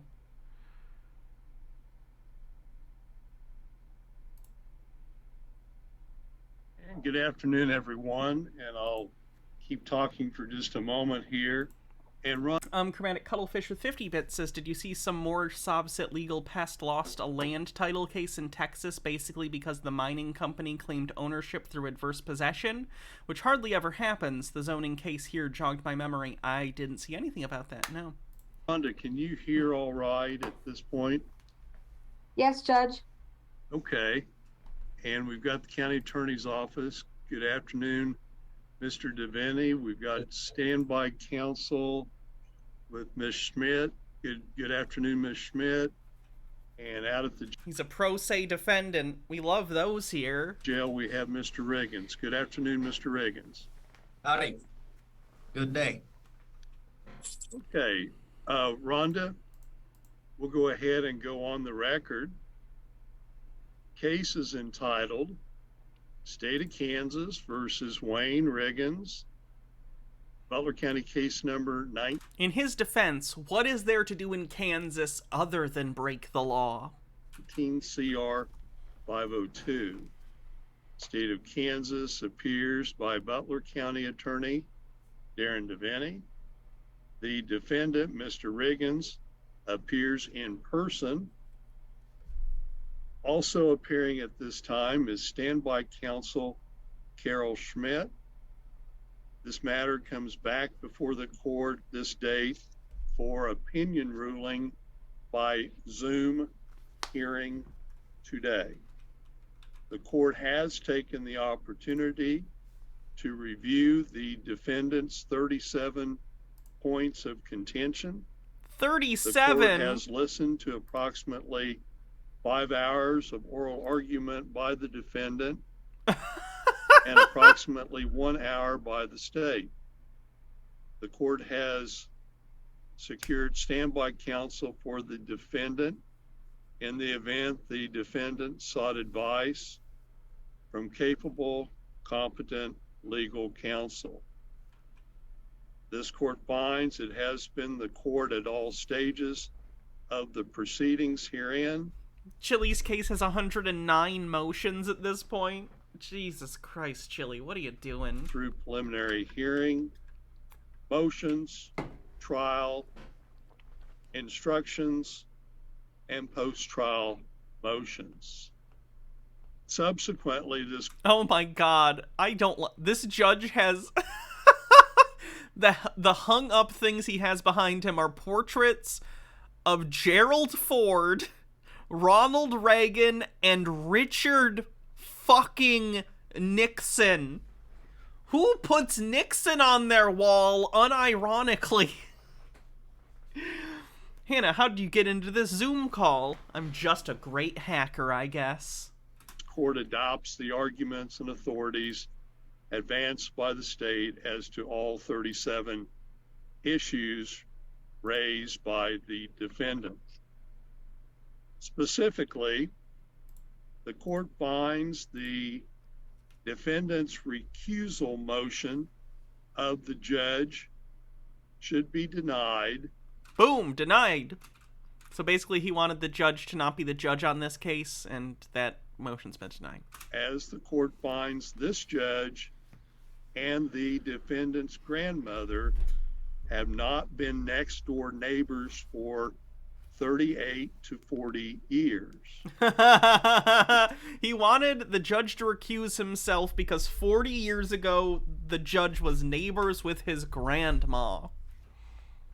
Which would be before this guy was born, probably? Court finds no conflict exists as there is no ongoing relationship between judge and grandmother. As to the issue of the grandmother recanting her testimony, this court finds grandmother did not state her testimony was false. The court finds the trial court is in the best position and it is within its purview I saw this to view demeanor and credibility of the alleged recanting statement in its entirety. The court finds is the 81-year-old grandmother of the defendant, whom apparently she loves, and the court finds Joyce Crisp never explicitly testified she lied. The court further finds the defendant advances the misguided opinion testimony and only her testimony convicted her grandson, the defendant, herein. The court finds much more evidence. I want to know what he was did, presented allegedly. Than just the grandmother's testimony for the fact finder to consider. As to the self-defense immunity issue, this court finds it conducted the January 6, 2021 preliminary hearing. The court found probable cause. Mr. Waggle, defense attorney, filed a motion for self-defense immunity. Said motion was heard on 6/21/21, with the court overruling and denying the self-defense immunity motion based on the preliminary hearing testimony. Ms. Bates' testimony and Mr. Riggins' testimony, with the court finding the state had carried its burden in finding the defendant specifically set forth. Oh, he's starting to get pissed. The I'm juror going to get to the point where the guy actually responds. is for the effective status of a thing effects was able to judge the credibility of all witnesses, rules, findings. I think that's. I have an appointment from 1 Oh, to 2. he's talking. He's talking. On our sentencing docs, that's he's muted. The next, Mr. Devaney, would that work? That's fine, Your Honor. What it look like? Oh, he's panicking. Looks like he's gonna cry. That's not good. That is available, Judge. Okay. And I think we'll do 10 o'clock on that day. Rhonda, we are back on the record, and the record may reflect the parties or the presence. Andy Pretzel says, if you want me to, if it's possible, I can hook you up with the court stuff of David Acerthorne Stebbins, who recently put out massive stipulations list over another YouTuber talking about him. I kid you not, he wants the person he's trying to sue into the ground to effectively be deleted from the internet. I don't think I want to fuck with someone that crazy. Gnome Pickles says, I found a person who doesn't think the sun is real, and pursuing her account, I don't know if this is serious or not. I thought it was a joke at first, but the more I see, the more I think she might be serious. Oh god. We'll take a look in a sec, once this video's done. Of parties. He's yelling, bottom left, look. Watch him. And the court does schedule sentencing herein for February 23rd, 2023 at 10 a.m. by Zoom hearing. There being nothing further to come before the court is in recess. Yeah, oh no. And everyone have a good day. Did he punch the camera? What?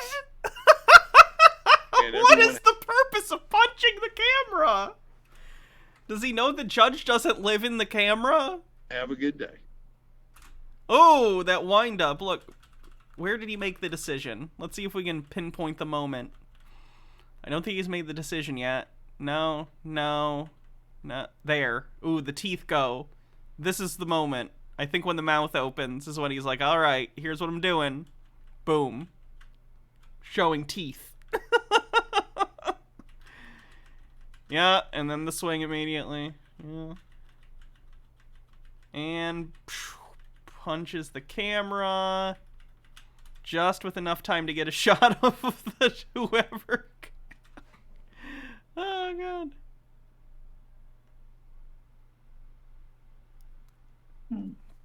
That's unfortunate.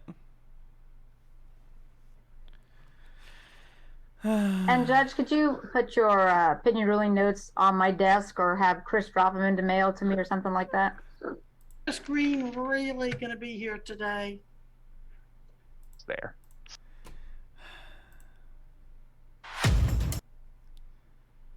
Ugh, Bob. I don't think that the sun is real, because if the sun was real, then like space would be really light and like lit up, and like the planets would like all burn. Because if like sun is that hot and it's actually real, then the planets would just melt. So sun is obviously not real. People are so dumb. It gotta be trolling. Gotta be joking. Like, there's no way. Basically, like, toast is like one of my favourite foods. But like, every time I go to the shop, I can never find it anywhere. Yeah, she's trolling. I think she's So in... basically, I filled up my hot water bottle like 2 hours ago with cold water. And like, I think it's broke or something because it still hasn't gotten warm. The water hasn't, like... Yeah, she's intentionally making videos to make you go, oh my god, is she so stupid? It's bait. It's a character she's playing. I think she's playing in... Yeah. She's doing it intentionally.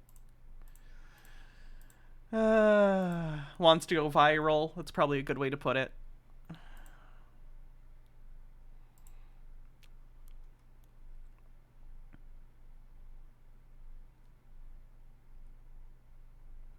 Maybe that's it for the night. We can call it a little early. Tomorrow's Tinfoil Tuesday, and I can just prepare for a longer stream tomorrow.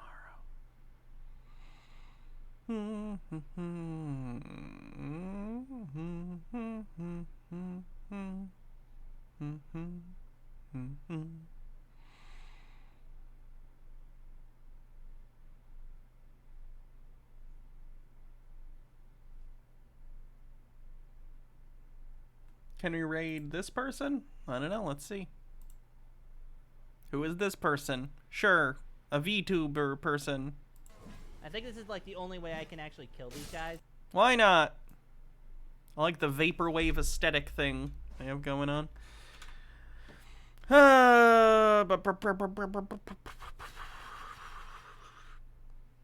Alright, have a good night, everyone. I'll see you guys tomorrow for Tinfoil Tuesday, the last of the month. Thanks, everyone who donated to help with the tire situation. I appreciated it. At this rate, by tomorrow, it'll be done. So thank you. Gnome Pickle says, if looking for a small streamer to make the day of, Carrot Top is a person who does a lot of work making safe space for mental health discussions for a future raid. Okay. Remind me in the future, and we can definitely do that. Whatever with my tires, they're old and bad. One of them picked up a nail, and the rest are just, like, the tread on them is so thin. Everything's slippy, slidey. No bueno. Anyway, have a great night, everyone. I'll see you tomorrow for Tinfoil Tuesday, okay? See you then. Have a good night.